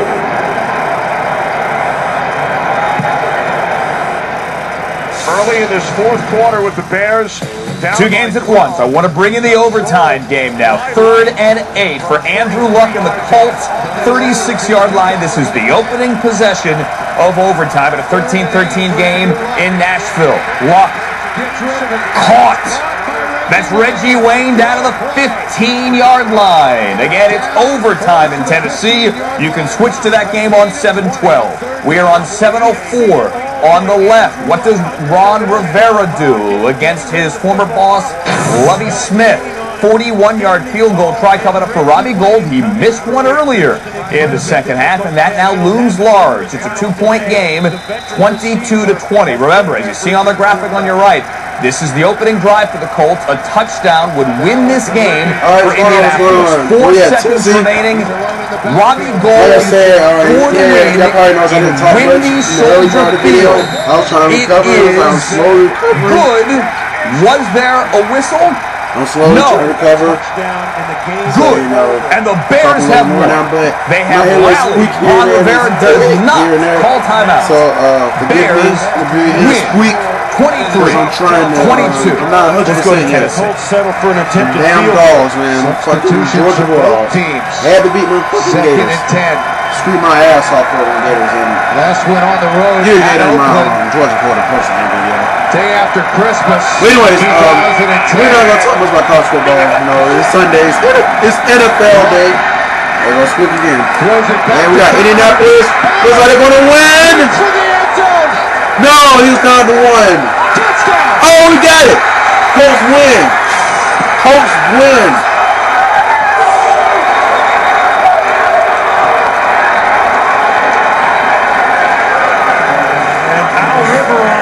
Head official is stopped. So all you tight ends in the TTC, y'all got TTC crap. Do your pro video. Because it's got to be reviewed. A ruling in the field is a touchdown. Well, not yet. It's under review. It has to be confirmed. It looks like he was bound at one. Then throwback screen pass. And watch the effort to get in. Wow, the pylon is in. No, I don't think he was in there.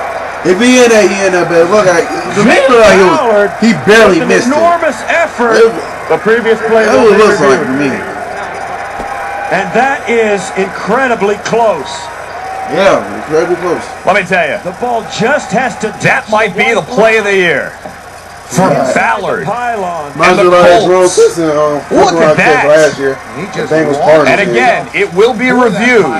That shit looks like a touchdown from here, does it not? Your referee making the decision is Al Riveron. You're watching DirecTV's Red Zone channel. I'm Andrew Siciliano. We have a game in Kansas City that's on 7-13. Game in Green Bay as well. That's on 7-09. We'll let you know about that touchdown in Tennessee. This is Green.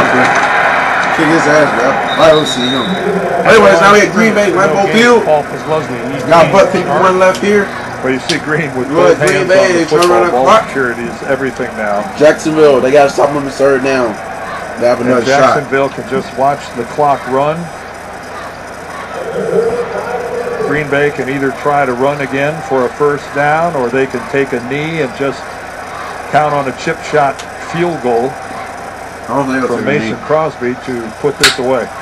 Short gun, by the way. Just missed a short pop field it goal already in this. I got a bad habit of popping gun. I don't care. I don't care. Popping gun anyway. Anyways, he does not convert the first down, so if he more down, I think I'll send a field goal right there. So that's what it looks like going with us.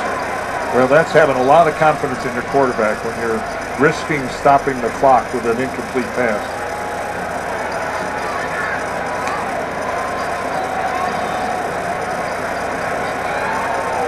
See, they can run this thing down to about the 30-second mark before they have to.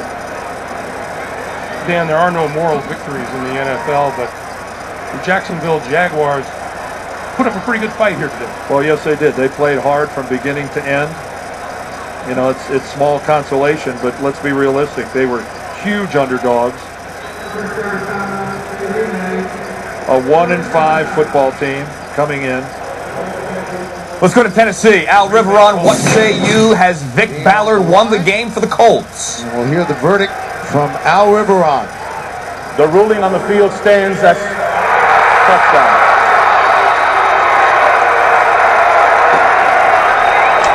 With 10-game losing streak on the road comes to an end. Andrew Luck, the wins on I knew it was a bit close. A spectacular finish. Andrew Luck touchdown pass to Vic India's at 4-3 for the game-winning score. Field goal try, Mason Crosby. He missed his other one today. Missed his other try from 32. This now 21-15, 31 seconds left. Just block this field goal and run it back for a touchdown. That's all. This one from 25 yards.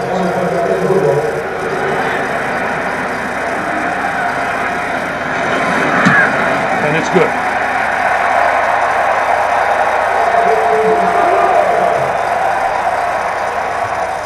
24-15, now 28 seconds remaining. Red zone alert in Kansas City. Carson Palmer, Denarius Moore. Who's made a lot of plays against these Kansas City Chiefs. Quick slant. It's a bubble screen. Wow, really? He gets out. Really, normally, Kansas City? He's running away from the defense at this point. You can tell he's still a little gimpy, hampered by injury, but the bubble screen is executed perfectly. That's why I say Denver's nice little catch and run to Denarius Moore. And shit like that off and roll. Right about that. He missed all training camp because of it. Here's a 1st and 10 handoff, and it goes to McFadden again, trying to fly his way up the middle. Barry and others are right there. It's a gain of 2. Solomon down to the 22. And you can tell Denarius Moore was less than 100%. We've seen the speed that he has coming out of Tennessee. He lit it up at the combine when he was coming out of college. He's less than 100%, but still going to give it a go today and able to provide a big play for this Raiders offense. He was number 4 in yards per reception a season ago. Yeah, watch a pathetic game between the two teams we cannot stand. 2nd down and 8 with the empty backfield. Good block by Wisniewski. That was deflected. Oh, yeah, ex-Bengal complete this game. Toa-Tui, I think, got up there taking the place of Dorsey today with a nice block. He's a tall son of a gun, and it's now 3rd and 8. Toa-Tui, he's making a lot of plays. He's 6'8", Kevin. You mentioned how tall he is, and then he jumps. Denver will sweep Kansas City this year. From Carson Palmer. Every time we watch him play, whether they're running the football, whether he's rushing the quarterback, kid from Washington State, now in his 4th season, he is making a lot of plays for this Chiefs defense. Kansas City the Ravens couldn't even do that. 3rd down and 8. And how to beat the Falcons couldn't even do that. Sorry as fuck. But hey, I'm glad Atlanta and Baltimore did win that game. McFadden hit by Johnson, shy of the 1st down, picks up 5. He needed to get to the 15. He's down to the 18-yard line. This is going to set up Sebastian Janikowski. Oh, good stand by this Kansas City Chiefs defense. Need to keep the Oakland Raiders out of the end zone. The Kansas City Chiefs have played from behind just about all season long. They have not led in a game in regulation so far this year. And so their defense really is going to have to hold water, but the offense has to catch fire as well. Janikowski's had a couple of game-winning kicks already this season, including last week. Here's a 36-yarder He loves Arrowhead. He's had great success here. Nails it from 36 and puts the Raiders on. The Raiders are winless on the road. The Chiefs are winless at home. Something's got to give. 3-0 Raiders with the early lead. This one's about to get going. Eli Manning is 3-0 right time in new Cowboys Stadium. But remember, the Cowboys did win week number 1, surprising many a fan and pundit. This game is on 7/14. It's the grudge match, and the first time in over 20 years that the Giants and Cowboys get both games out of the way by week 8. Remember last year, they didn't play until December. Both games in that series in December. Let's go to Green Bay. All right. Gabbard. This game over with. Why are you showing this game? All right, we have about 43 minutes left. Gabbard just can't buy. Watch this game through the RedZone coverage. There's MJ. Enjoy it.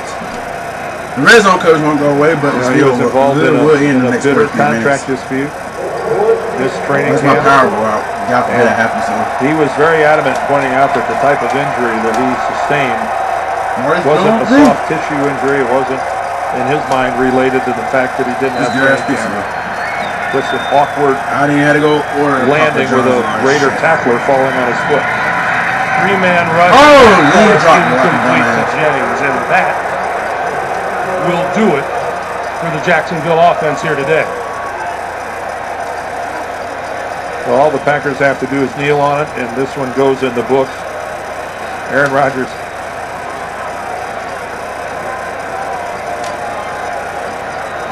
It looked like he was going to sit this one out, but reluctantly, I think, heads back out. So this one's over. 24-15, 7 seconds remaining. We're waiting for the Cowboys and Giants to get going, so in the interim, we're going to take you back to Kansas City. Sebastian Janikowski, the early field goal to give the Raiders the lead, 3-0, and capped off an 8-play, 76-yard drive. As you see, took 3:43 off the screen. So the Raiders have the early lead, and still, amazingly, in Week 8, believe it or not, but the Chiefs have yet to run a play from scrimmage with the lead the entire season. Sean Drone will leave it in the end zone. Yeah, here's what each team in the AFC West needs to do to take the next step. The Broncos D needs to match Peyton Manning's dominance. And San Diego Chargers already lost today. Well, the Rivers need to stop turning the ball over. And the Oakland Raiders, they have to mature, I think, around their quarterback, Carson Palmer. And if you're the Chiefs, answer the question at quarterback. Is it Castle? Is it Quinn? They need to find that out. I think Week 8, all 4 teams still have a shot of winning the division title. And, of course, Romeo Cornell and Dennis Allen knows that all too well. Wide open division, that's for sure. Manning and Denver in New Orleans tonight. Here's a 1st and 10. Raiders staying in the nickel. They're going to dominate the rest of the way. That's being biased and real. As you saw Wheeler flying off the wing, limiting him to a gain of 2 and up to the 22-yard line. Now the defense, and here is a terrific player, Lamar Houston. He was the AFC's Defensive Player of the Week after his performance last week against Jacksonville. The rookie linebacker, Miles Burris, has emerged and has become a key member of the Raiders' defense, a 3-down linebacker. After switching from safety to cornerback, Michael Huff is coming off probably his best game of the season. Tough to make that transition. He's done it. Here's a 2nd down and 8 for the Chiefs in their 2nd possession. McCluster, Moriarty trying to throw a ball. Finally wrestled out of bounds that Tyvon Branch. It is a gain of about 2 after all that running, working his way to the 24. There's a great play. Watch Tyvon Branch. He comes clear from the other side of the field, and he closes in on one of the fastest players the Chiefs can put on the football field on the offensive side. Look at the hit and the close. That's just hitting and hustling. You love to see that from defensive players. Tyvon Branch has plenty of it. 5th-year player from UConn. He has started every game in his NFL career. Here is a 3rd and 6. They stay in the nickel, and Andre Carter has come on that defensive line. 3rd and 6 for Kansas City. So watching these games again. At the right tackle. Quinn on the move. Needs the 30. I'm going to turn this to down by Branch. Spotted at the 30. Of all games. I really don't want to watch that. That was good. It's too bad nobody could hear me. Geico, 15 minutes could save you 15% or more on cars. It's only game left on the fucking 2, man. The fuck? Not X and O's. Giants Cowboys here for your call. and run it, because over the last 2 weeks, the Oakland Raiders defense, they've only allowed 3 of 27 third down plays to be converted into first downs. Little Keedy on the line, Desmond Bryant on the line, getting those starters a blow on that defensive line for the Raiders on a 1st and 10 handoff to Drone, who was grabbed around the ankle by Carter and brought down. Carter had 10 sacks a year ago for New England, was out of football. We're still watching this game. Carter just did one excellent play, turning Drone back inside to the other 10 defenders. Had he gotten outside, he'd still be running with the football. I think if you're Kansas City, we know now they didn't score on that first possession of this game. They've gone 24 consecutive games without scoring a touchdown on the opening drive. They have to be patient, but more than anything, Quinn has to make plays throwing the football, and again, they can't turn it over, something that's really has hurt them all season long. Hillis in motion, 2nd down and 9. Some confusion for setting up that play. Again under traffic is the quarterback who runs up to the 43, a 6-yard gain right there by Quinn on the heels of a 12-yarder moments ago. One of the things I've noticed in Quinn's first start for the Chiefs a couple of weeks ago against the Tampa Bay Buccaneers is Brady Quinn makes very quick and rapid decisions. He's getting the ball out of his hands quickly, and as you saw right there, when he has to tuck and run it, he makes a decision. He's very decisive. Remember Eric Winston, his right tackle, talked about it. He has short drops, and he does move rather quickly with the football. Donald Stevenson has come in, a rookie out of Oklahoma. He's an extra offensive lineman. 3rd down and 3. Here they come. Charles knocked out of bounds by the linebacker Burris. We just talked about him. They're going to put him at the 38. They lose 4. The Chiefs have got to punt the ball. Dennis Allen loves 56 Burris. Watch Burris. Tracks down his coverage clear to the other side. All right, with a punt here, time to show you some highlights on DirecTV's Red Zone channel because there's no other football. Let's go to London for Wembley Stadium in the 6th time. We have shipped the game to Her Majesty's United Kingdom of Great Britain and Northern Ireland. Tom Brady threw 3 touchdowns last time he was in that stadium. Here's one to Brandon Lloyd, starting a decent day. Next time they got the ball, Rob Gronkowski with a touchdown. Many of you liked this celebration. I thought it was a robot. Albert Breer, colleague, thought it was a robot as well. I guess not. I believe he was changing the guard. What he was doing there, I don't know. I don't know. 4 touchdowns for Tom Brady, and look at the day for these Patriots. Stephen Ridley, $127 and a score. Rob Gronkowski furthers international relations with 8 for 146 and 2 touchdowns as well. Big day. Big day for the Patriots. October is a crucial catch. The NFL teaming up with the American Cancer Society in the fight against breast cancer. Support our Crucial Catch campaign, will you please? Go to NFL.com/auction and bid now on authentic NFL pink gear worn by the players and the coaches throughout the National Football League in October. Again, NFL.com/auction.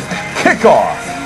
Cowboys Stadium. We go there live. The New York Giants won the inaugural game at Cowboys Stadium 3 years ago, and they're a perfect 3-0 ever since.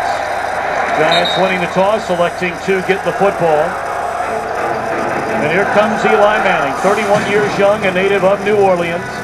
One of 11 quarterbacks in NFL history to win multiple Super Bowls, one of just 5 to win a pair of Super Bowl Most Valuable Player awards, and he's on top of his game again here in 2012. Well, he sure is, and coming off an awfully impressive victory from last week, and a guy who has played awfully well here in Cowboys Stadium as well.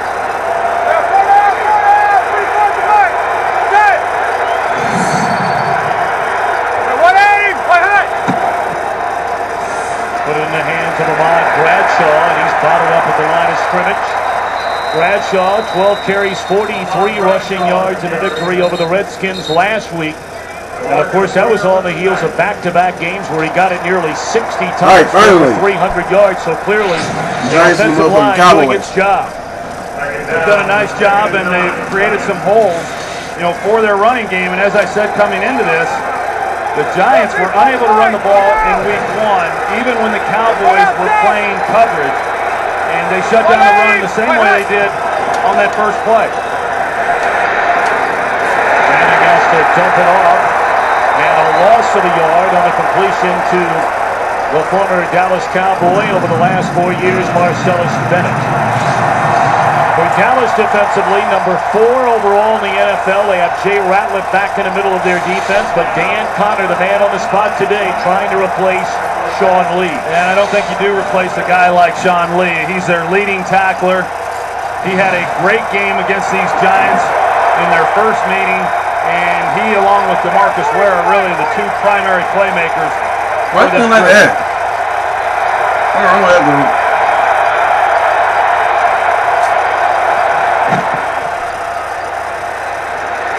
Manning steps up, looking down the field. Oh! And still on his feet inside the 40 is Ruben Randall, and the rookie out of LSU has dropped all the way down to the 23-yard line. Marcus Ware obviously is the premier pass rusher in the league. They've got to be able to secure him. They double him with Bear Pasco to give Eli Manning time, and he's able to navigate the pocket. They go 2 verticals with Victor Cruz in the middle. It ties up the safety, and then that allows one-on-one on the outside. An excellent job of coming back and making a play on that ball. So the gain of 56 on the completion to Randall. And back into the hands of Bradshaw, and he's dropped for a 1-yard loss. Big plays, it's a big part of this Giants offense. That's a 36 play this year of 20 or more yards, most in the NFL. Well, hey, I mean, this Cowboys defense has given up a lot of big plays in the passing game throughout the season, even though they've been good defensively. And what did Rob Ryan tell us just yesterday? He said, hey, we cannot give up the big play. We saw enough of that last year. 3rd play of the game, big play down the field, Ruben Randall. All right. So what Giants going to do now? Manning stepping up. He's had a forward passer. He's had a fumble. The penalty flag comes down. Illegal pass, something like that. Yeah, what the fuck was the guy doing? Today is Scott Green. We're just underway here at Cowboys Stadium. And a 56-yard completion, Manning to Ruben Randall, as the Giants bang it on the door inside the 25-yard line. We'll see what this flag is about. I couldn't tell if Eli was, I didn't think he was across the line of scrimmage. I think they'll rule that illegally touching the ball by lineman number 76. That penalty is declined. It's an incomplete pass. 3rd down. Go back and take a look at the deep ball to Ruben Randall, and you're going to see Victor Cruz here in the middle. He ties up Gerald Sensabaugh, and then that puts Ruben Randall one-on-one on Mike Jenkins on the outside. But because Eli was able to move around within the pocket and at least give his receiver an opportunity, they then put themselves in a position here where they are on this 3rd down play. 3rd and 10.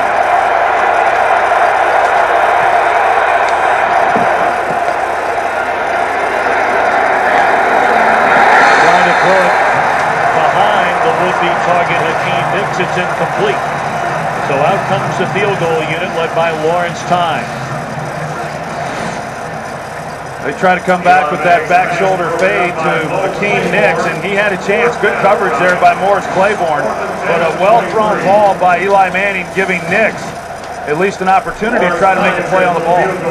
Tynes has attempted more field goals than any kicker in the NFL so far this year. He's hit on 19 out of 21 from 41 yards out and right down the middle. Opening drive. Highlight time on DirecTV's RedZone channel. Quick one. Let's go to Detroit. This game was good. Calvin Johnson, Matthew Stafford trying to bounce back after the Monday night loss to the Bears. 2nd quarter, Marshawn Lynch with a 77-yard Skittles for everyone touchdown run. Seahawks take the lead, 10-7. Lions, though, answer. Stafford came into the game without a first-half touchdown all year. Here's one to Titus Young Sr. Really, Titus Young Sr. 17-14, 3rd quarter. Stafford on the run. Touchdown himself. 21-17. Russell Wilson. Touchdown. Ooh, that's a nice one. It's worth 2 looks at Zach Miller with the touchdown. That makes it a 24-21 game. 24 seconds remaining. This is how the Lions always do it. The fourth quarter comeback. Again, it's Titus Young, 28-24. Young had a good second half. Nate Burleson, remember, injured on Monday night, out for the year. Had a good second half on Monday night and followed it up with a good game here. Titus Young, 100 yards and 2 scores. Marshawn Lynch, 77 on that one run. He only had 28 yards elsewhere, but he did get over 100 and a touchdown for those with fantasy questions. All right, Dolphins and Jets. Rex Ryan told the media afterwards, quote, he did not see this one coming. Thankfully, they can see the weather coming there with Hurricane Sandy.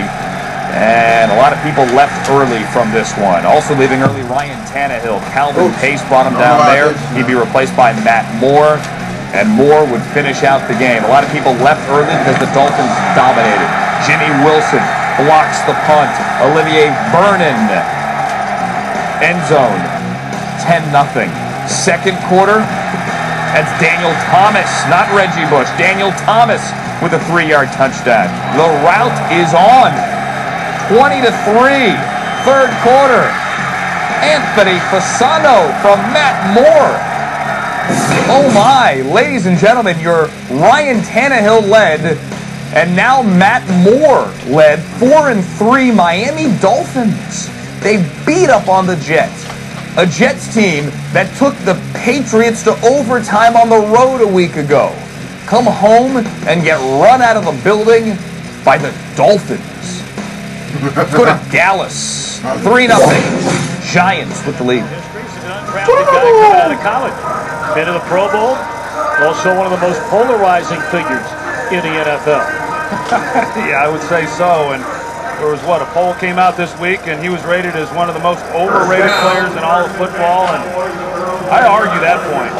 This, as you just said, Tom, this guy was an undrafted free agent. He's a 3-time Pro Bowler. If anything, I think he's one of the most underrated players in the National Football League. Coming out throwing on first down, and that's Des Bryant. And he is thrown to the back by Corey Webster. And already some jawing, going back and forth. Webster had a tough week 1, got burned by Bryant on a 38-yard score and by Kevin Ogletree on a 40-yard touchdown.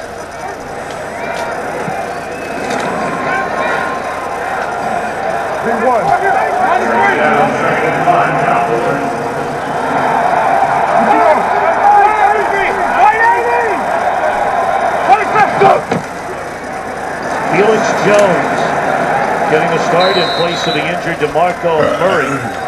Felix Jones on the carry. Dallas offensive line, they flip-flop tackle position. Smith and Free. Yeah, from where they were last season, Doug Free was the left tackle, and then of course Tyron Smith was playing right tackle. And as a first-round pick out of USC, you knew it was only going to be a matter of time before he made the transition to the left side. And he's been their best performer on the offensive line, but even Tyron Smith has some room for improvement. Jason Witten in motion on his 3rd and 3. Good protection. And defending on the spot. Catch is made by Miles Austin. And it looks like he has enough for a first down. We have a turnover in Kansas City. Brady Quinn is now your starting quarterback in place of Matt Castle, who has been cleared after that concussion a couple of weeks ago. Quinn back foot. Throws Tony Moiaki and hits Matt Giordano, the Raiders safety. Decent run back too. Raiders now across midfield, leading 3-0 as we go back to Dallas. Raiders got an interception. And then they're pretty good at getting off the field on 3rd down as well. Romo rolling, trying to direct the receiver to go down the field, and then once making the turn was Jones. It was thrown back behind him. Well, you saw Tony Romo. He's trying to signal then to Felix Jones to take it up the sideline. And as you're going to see as they work out here to the right, there's nobody up the field. Nobody in behind, and Romo's trying to get Felix to go vertical, knowing that he was already on the sideline. Felix Jones didn't even know where he was on the field. He ran out of bounds. We're now over the 2-minute. We're now over the 2-hour, 2-minute mark here in this recording. This is NFL RedZone Week 8. Live at the moment. You see what your teams are doing right this minute. And the time is now 4:37 p.m. Which means we only have 23 minutes left. This recording will end. I am ending this. Excuse me, not we. I am ending this at 5 p.m. Eastern Standard Time. I'm gonna. It will be on YouTube. Chris Canny comes in right on Romo. Hopefully, and the hands to the face was on center Ryan Cook. You know, on Canny. Canny's able to get off of that, but that's where the penalty came in, and you know they're fortunate. Hope you are enjoying this NFL RedZone. I'm doing. Contact to Romo's head I'm enjoying it. Hopefully, I get to do it again. The Giants had declined before the season over with. Hopefully, the Broncos can't be involved. Whether it's 1 o'clock game, now they're going to make sure everybody's on the same. We'll be next week. I'm planning on going to Buffalo Wild Wings next week. It'll be second down. I'm planning on going to the Buffalo Wild Wings next week. Next Sunday for the Broncos. Let me talk right. I am planning. Every time I try to make that old noise, my voice squeaks. You just tell my voice is not officially 100% yet. Pretty interesting decision there by Tom Coughlin, turning down the penalty, figuring that giving the offense 2 opportunities. Like I said, next week, first down was better than I might be going to Buffalo Wild Wings for the Broncos Bengals game. Since he's up to the 45. The Broncos will finally have a Sunday afternoon game next week. It'll be their first Sunday afternoon game since Broncos Patriots game. So I'll probably go out there next week. At the Cowboys side. We'll see what happens as far as week 9. I doubt I will be doing this next week. Illegal contact. Defense. We got 1 o'clock game. We got Denver also has some 4:15 minutes from us. First down. As well, so I'll probably want to more. Yeah, 1-on-1 there on Miles. Probably going to Hooters too. Broncos are 2-0 when I go to Hooters. Whoever the defensive back is, it's going to be lined up, whether it's against Miles Austin in the slot or vice versa, up against Victor Cruz for the Giants. But yeah. That's an all-day So y'all affair enjoying this right now. We got the Giants and the Cowboys. Giants up 3-0 with 9 minutes 25 seconds left in the first quarter. And you know the Raiders up 3-0. They just got an interception. So did the Giants. They just got an interception as well. Replacing the injured Kenny Phillips, and how big has he been? That is his 5th takeaway this season, which is tied for most in the NFL, and an early mistake. As Stevie Brown picks off Tony Romo, Denarius Moore has the Raiders in the red zone. Meanwhile, let's go to the game. 58 yards earlier in the game, and there you see they're moving the chains. Raiders in the red zone now. Going to Denarius Moore. Denarius Moore has more yards than Kansas City's offense. There's no gain on the play. They'll stay at the 17-yard line. And it's like first quarter's not coming to an end here in Kansas City. You know, they had a lot of that huddle last week, Solomon. The Raiders will lead 3-0 against Jacksonville, and it was successful. End of the quarter, we'll go back to Dallas. Giants, great field position after the interception. Dallas, Texas. And now Manning on first down. And the catch is made by Bennett at the 23-yard line.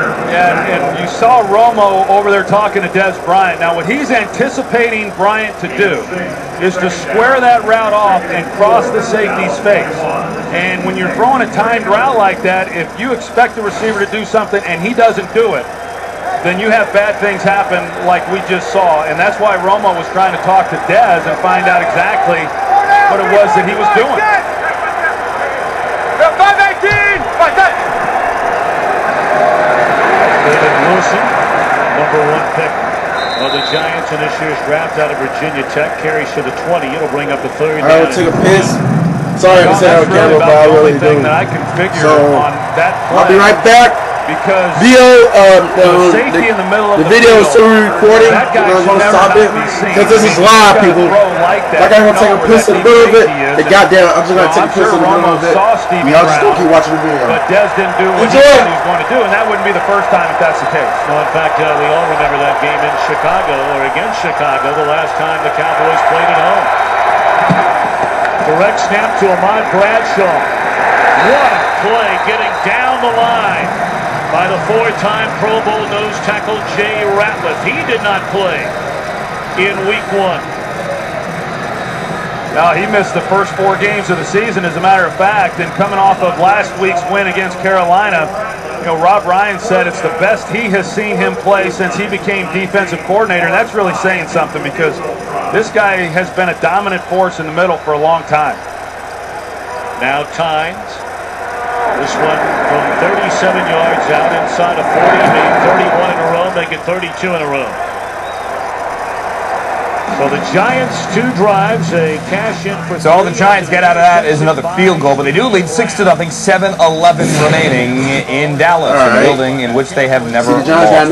Matt Castle throwing the football on the sideline. Let's take a listen. Still sucking. Interception. He was planted even in the ground on a play before that when he was hit and fumbled when Rolando McClain ran to lay a leg off. This is the first play of our second quarter. Second quarter is about to begin. Let's see what Push going to do. Algier holding off. He's scrambling. And it's going to be a touchdown. No, it's not. Of his receiver, Denarius Moore. But coverage on the play by Lewis, 3rd and 10. How about Carson Palmer extending the play with mobility, something we seldom see. Moving to his right. I thought he threw this ball very well to be on the move. Watch, only where his guy can get it, leads Denarius Moore perfectly. Hit him in the hands. Usually that's where you wanted to hit the wide receiver, but in that case, Denarius Moore couldn't hold on to it. 6 in the secondary, McFadden in the backfield, 3rd and 10 from the 17.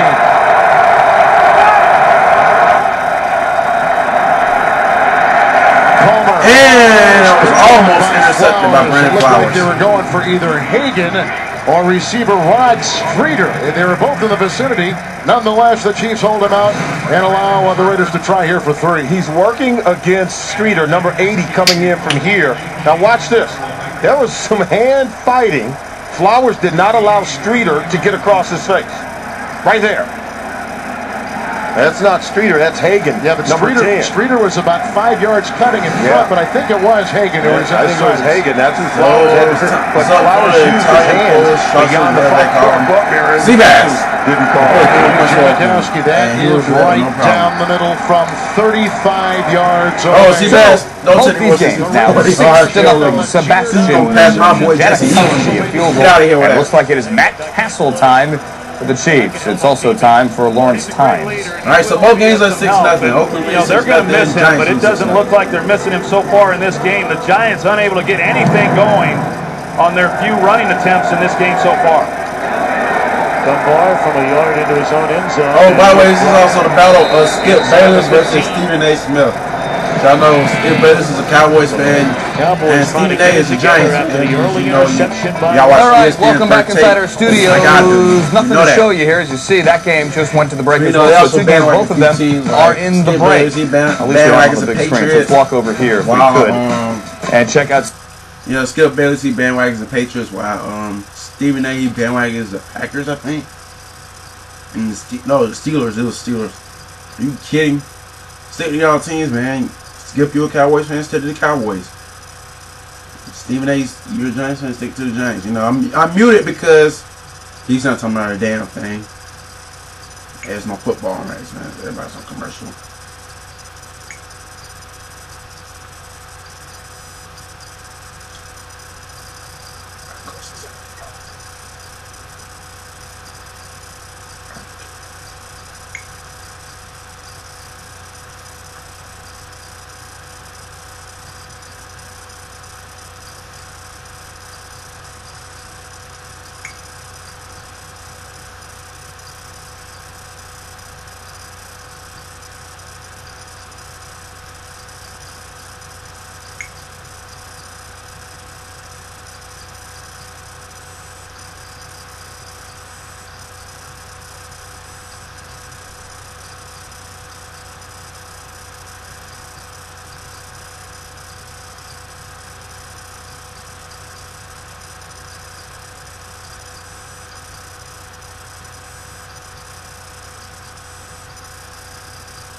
All right, we got game back. Here we go. And the Giants a pair of field goals. A little more than halfway through this opening quarter.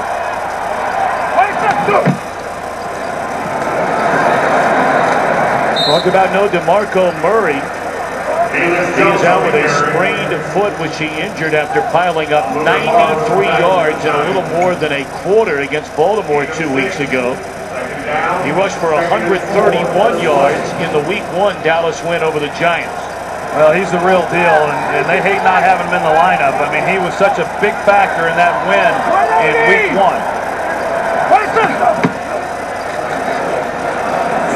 Well, Jones is a former #1 pick. I think a lot of people seem to have forgotten about Felix Jones. He had a good rookie year, had a very strong second half in 2009, including the great postseason. He was there every down back in 2010. Then last year got hurt with a shoulder injury, and that's when he lost his job to Murray. Well, he lost his job, had the shoulder surgery, as you said, and then he came into training camp and failed the conditioning test, and that's about a first for me. I mean, I've seen offensive linemen not make the test. I've never seen a skill player come into camp and not make a running test, but that was the case with Felix Jones. It's taken him a while to get back in shape, and now they're relying on him because of DeMarco Murray's injury, excuse me. Looking down the field to Miles Austin, and it's intercepted by Corey again. Wilson. He's across midfield inside the 40. Are you serious? And run out of bounds close to the 30-yard line. 2 possessions, 2 turnovers for Romo and the Cowboys.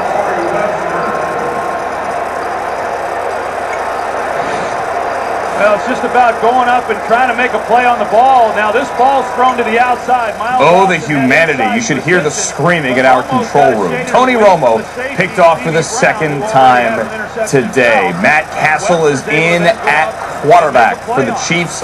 Head injury, Brady Quinn. So it's back to your day 1 starter, Dexter McCluster, with the carry there, as the Chiefs pick up some decent yardage and get a first down. In this Wildcat offense. Well, is it kind of a problem? Where is he a running back? Is he a receiver? And he's going to do a lot of things. Has a lot of tools in his box from the 41st and 10. Castle. Ball.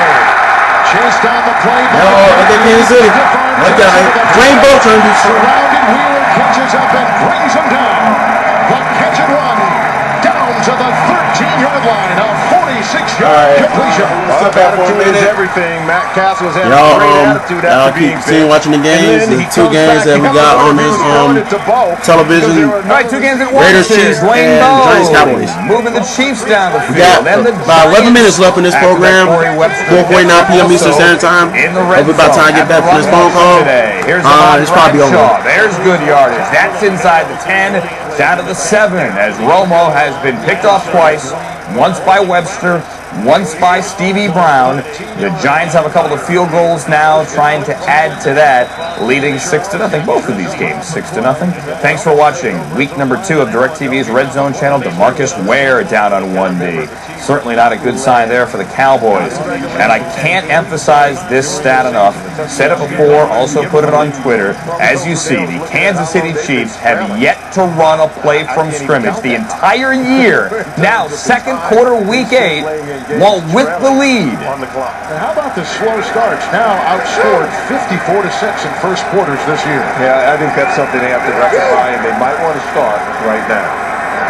Second down and 10. Into the nickel. Castle. So about the 12.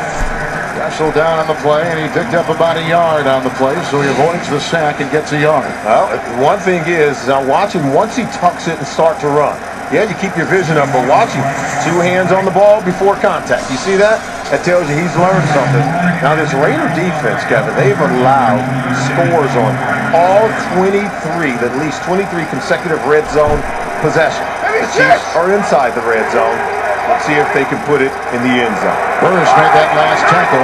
Drone in the backfield. 3rd and 9. 5 in the open secondary. Almost intercepted. Knocked away. Branch was right there. He is a steady performer. solid in the secondary. Incomplete pass. 4th and 9. The Chiefs will try for 3. I think for the last year and a half, Tyvon Branch has been their best player on defense. Watch this. Just well timed. As he comes in. Yeah, Wheeler's filling in from one side. 33. Tyvon Branch takes a hit from Phillip Wheeler, I should say, but Branch is a tough player, making plays in that secondary. Here's Suckup, who had a couple of field goals blocked by Seymour last year on Christmas Eve by the Raiders, trying a 30-yarder to put the Chiefs on the board, and he does. 10:21 to play in the second quarter. Still haven't run a play with a lead all year, 6-3. Ryan Suckup, a field goal as they're back from the break, back from the injury timeout in Dallas. We'll bring you an update on him shortly. First and goal for the Giants. Bradshaw down to the 2-yard line. Giants with a win today have a chance to open up some major separation inside the NFC East. Both Philadelphia and Washington losing today. Philadelphia getting blown out of the gym by the unbeaten Atlanta Falcons. Yeah, a lot of people thought that game would be different with I guess the firing of Juan Castillo and some of the changes that were made, but it was anything but. This is a big possession right here for the New York Giants.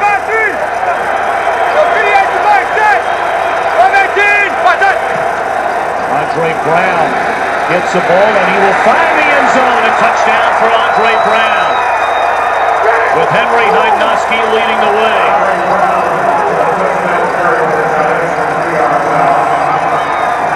So following the second interception thrown by Romo. You see Henry Hydnoski, the fullback, he's the guy who has to secure the edge. That allows Andre Brown then to get into the end zone. And that's a good job of punching it in. We saw Tom Coughlin after they settled for their second field goal, and there was some real concern on his face, knowing the opportunities that were missed. This time they capitalized. Going after his goodbye times. One possession of field goals, second possession after a turnover of field So the Giants turn the pick into a touchdown. And they're out to the early lead in Dallas, 13-0. Hey! I guess that game brought to you by DirecTV as we go to Kansas City. Eco Boost. Yeah. Don't remind me. Yeah. Oh, here you go. Man, put you on speaker. Ladies and gentlemen, I got a special guest appearance for y'all. Listen up. Oh, yeah. Hey, what's up, y'all? A little short moment there. This is SportsLiveInTheAtl. Let me go ahead and first of all say, for the New Orleans Saints game tonight, I know you haters are going to say something. I am openly rooting for Peyton Manning and Denver to kick the ever-loving shit out of you guys. And trust me, you don't like me making videos, y'all lose tonight. I'm a Denver fan, and I'm going to be showboating like a mofo. So good luck to Denver. Kick the Aints ass. And as far as the game today, watch my videos, whatever. I do want to say, man, that your boy A-Fizzle, man, is a stand-up dude. He and I've been talking for a couple years on here. He's honoring his best with me. We talk a lot. And hopefully soon we're going to get together. And guys, sub his channel. Girls, sub his channel. And I think one visit our first visit that we may have might be at a fucking Hooters. That would be sweet. Good luck. Hey, everybody, so good luck tonight, man. Yeah, man. How about that, man? Get it? Yeah, you in the video now. Yeah, you in there now. You in the video. Yeah. You got anything else to say? Hold on. Okay, hold on. I'm put you back on. You on? Alright, I wasn't sure, guys, if he stopped recording, but that's what it is when it's live at the moment. I've had a great fucking weekend. Georgia kicked ass. Boo! And Falcons kicked ass, and I don't know what more to say. It's great being live right now. So, but anyway, listen, I'm done, man, because I got some things to do. But it's your boy Fizzle. Step them up, guys, and go Broncos. Okay, I got you now. You said Hooters.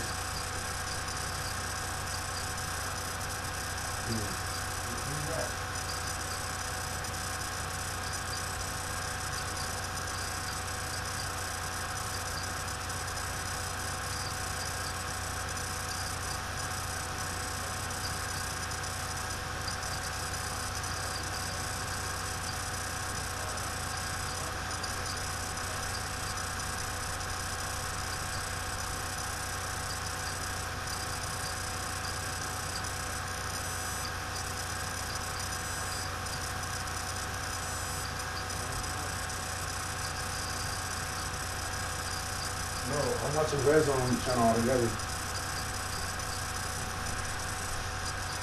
2 after a Lance Dunbar kickoff return. Felix Jones, maybe back to the line of scrimmage. Felix Jones on the carry. Michael Bowling with the tackle. Told you the Giants 20 takeaways, and take a look at the points off turnovers. 70. That's most in the NFL. On the plus side, turnover ratio, and the Cowboys going the other way.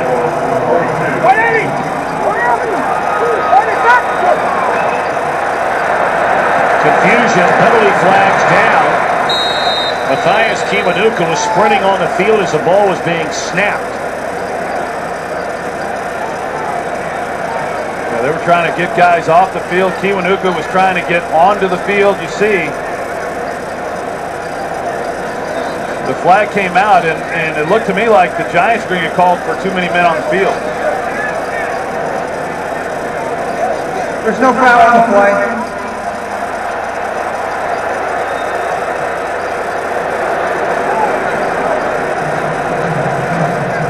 Jason Garrett beginning his second full season as head coach of the Cowboys. He's the first Cowboys player to become a team's head coach.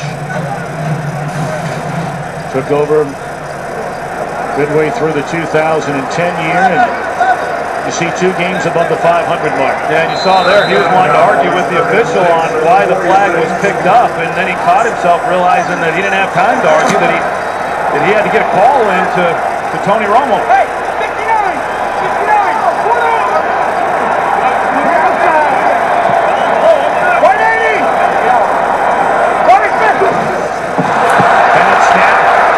Trying to find the ball and looking down the field, and it's underthrown slightly.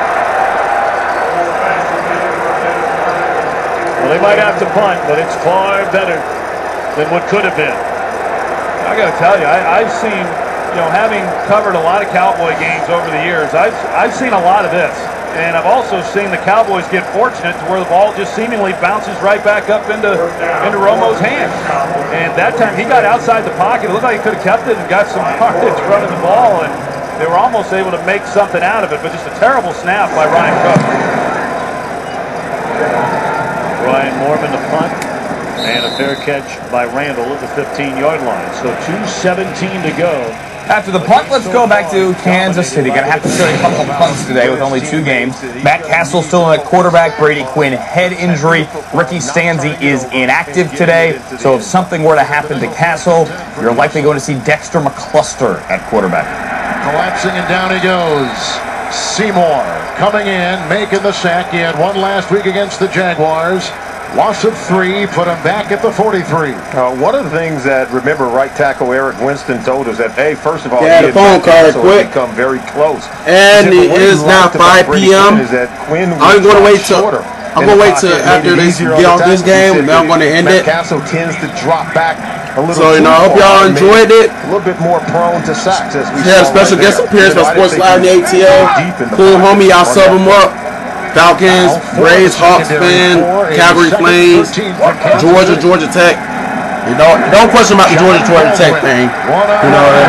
Because he don't like that, but he's alright though. He's cool, man. He rests his teams really well. 7-yard gain on the throw. He tripped me out when he told some fucking Hooters, man.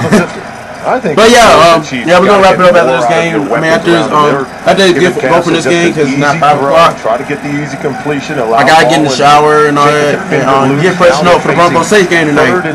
I might be at home watching it, but hey, it is what it is. Someone who moved from safety to corner. Position. One more time. Fuck you.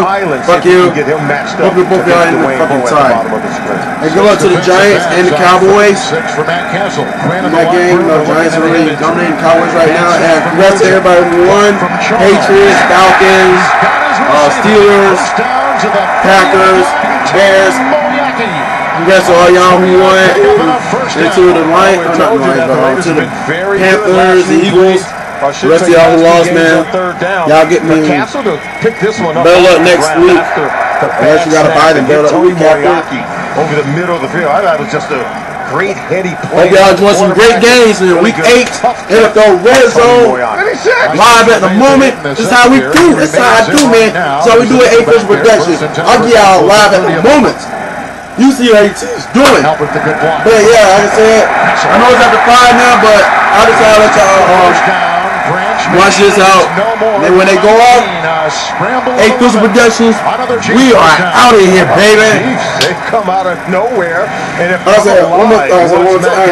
y'all enjoy, man. I enjoy doing this, and I hope to do it again. Hopefully, it won't be after a loss. Hopefully, my voice will be 100%. So I get earlier in the game. Analysis, entire video, first half of the video. Moments ago, Tomoyaki, 11-yard run by Castle. My voice is low tonight. I was trying to get back my voice. Man, I was trying to get it back now. Charles. Still speaking here and there, but hey, it is what it is. I willing to sacrifice this to do this for y'all. Mostly in Week 3, but hey, I'm doing it in Week 8 now, so I'd rather do it now and not doing it all this year. You know it's coming. Slight in terms of his build. And now in I won't be doing this next week. Everyone's because I'm planning on the Buffalo Wild Wings next week. To get going because they expecting to be able to pound this running game on the inside. But if I'm here in Week 10, I'll do it for y'all then. You know, Broncos playing the Panthers in Week 10. I know we got the Saints Falcons game that week. Cowboys taking on the Eagles, but I think that's a night game. But yeah. So I'm gonna do it. So I might do it again Week 10, if not Week 10. Hopefully I will try to do it one more time this year before the year before the year ends. The season ends. Took on both linebackers. You know, if I get some positive feedback, if I get negative feedback, I'm not gonna do it. If I get some positive feedback, I will do this again, or at least try to. Can you feel it, Kevin? If you bet somebody on the 1 o'clock game, so your team lost, pay up to your bets. Do not be bet welchers. Bet welchers are not cool. Pay for your bets. Be a man or a woman about it. You know, real talk. It's real shit, man. McCluster, we're back there in the Wildcat and the Raiders. And special thanks to SportsLiveInTheAtl for the guest appearance. You know, it was his idea, not mine. Dez Bryant is having issues on a punt. He has given the ball. As you see right now, the Giants lead 13-0. Fantastic field. We'll get on this. I'm gonna let y'all get one more look at this too before I wrap it up. We'll be a little bit fair to get y'all this one as well. You see Dez Bryant buck the punt. Giants up 13-0. The first quarter about to end here in Dallas. You see Arlington, Texas, which is where the Cowboys Stadium's at, where the Dallas Cowboys play. The first interception that Romo throws. Like I said, good luck to both teams. Hopefully, hopefully your team wins. You know, Cowboys, you win, you get the sweep. Giants, if you win, you get to salvage your season as far as in the NFC East. I think they're on top of the NFC East too. If I'm saying y'all 5-2, something like that. So you know, y'all stay on top, keep riding high. It's y'all in the red zone once again. It's the Dez Bryant buck punt. Bradshaw for 2. Knocking on the door. Or scoring again. So we'll probably be leaving. We're probably in this video for real after the first quarter or a score. The dynamic of that game. I know either the end of the first quarter or another score will impacted where we're at now.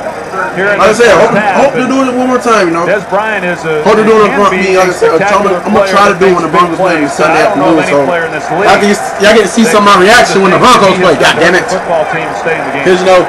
Nuno's we as a Hooters is nothing. Shit. Wait till you see me do my Broncos videos at the house. That shit is crazy as fuck. And that's gonna do it. This video is about to come to a complete end in the next few seconds.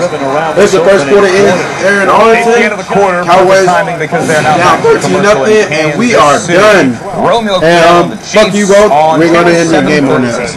A-Fizzle signing out. I'm out of this bitch. Let's go Denver Broncos tonight. Let's beat the New Orleans Saints. And that's that. Oh, and Chargers. You also the Browns. You're 3-4. Sorry, some of the bitches. I'm out.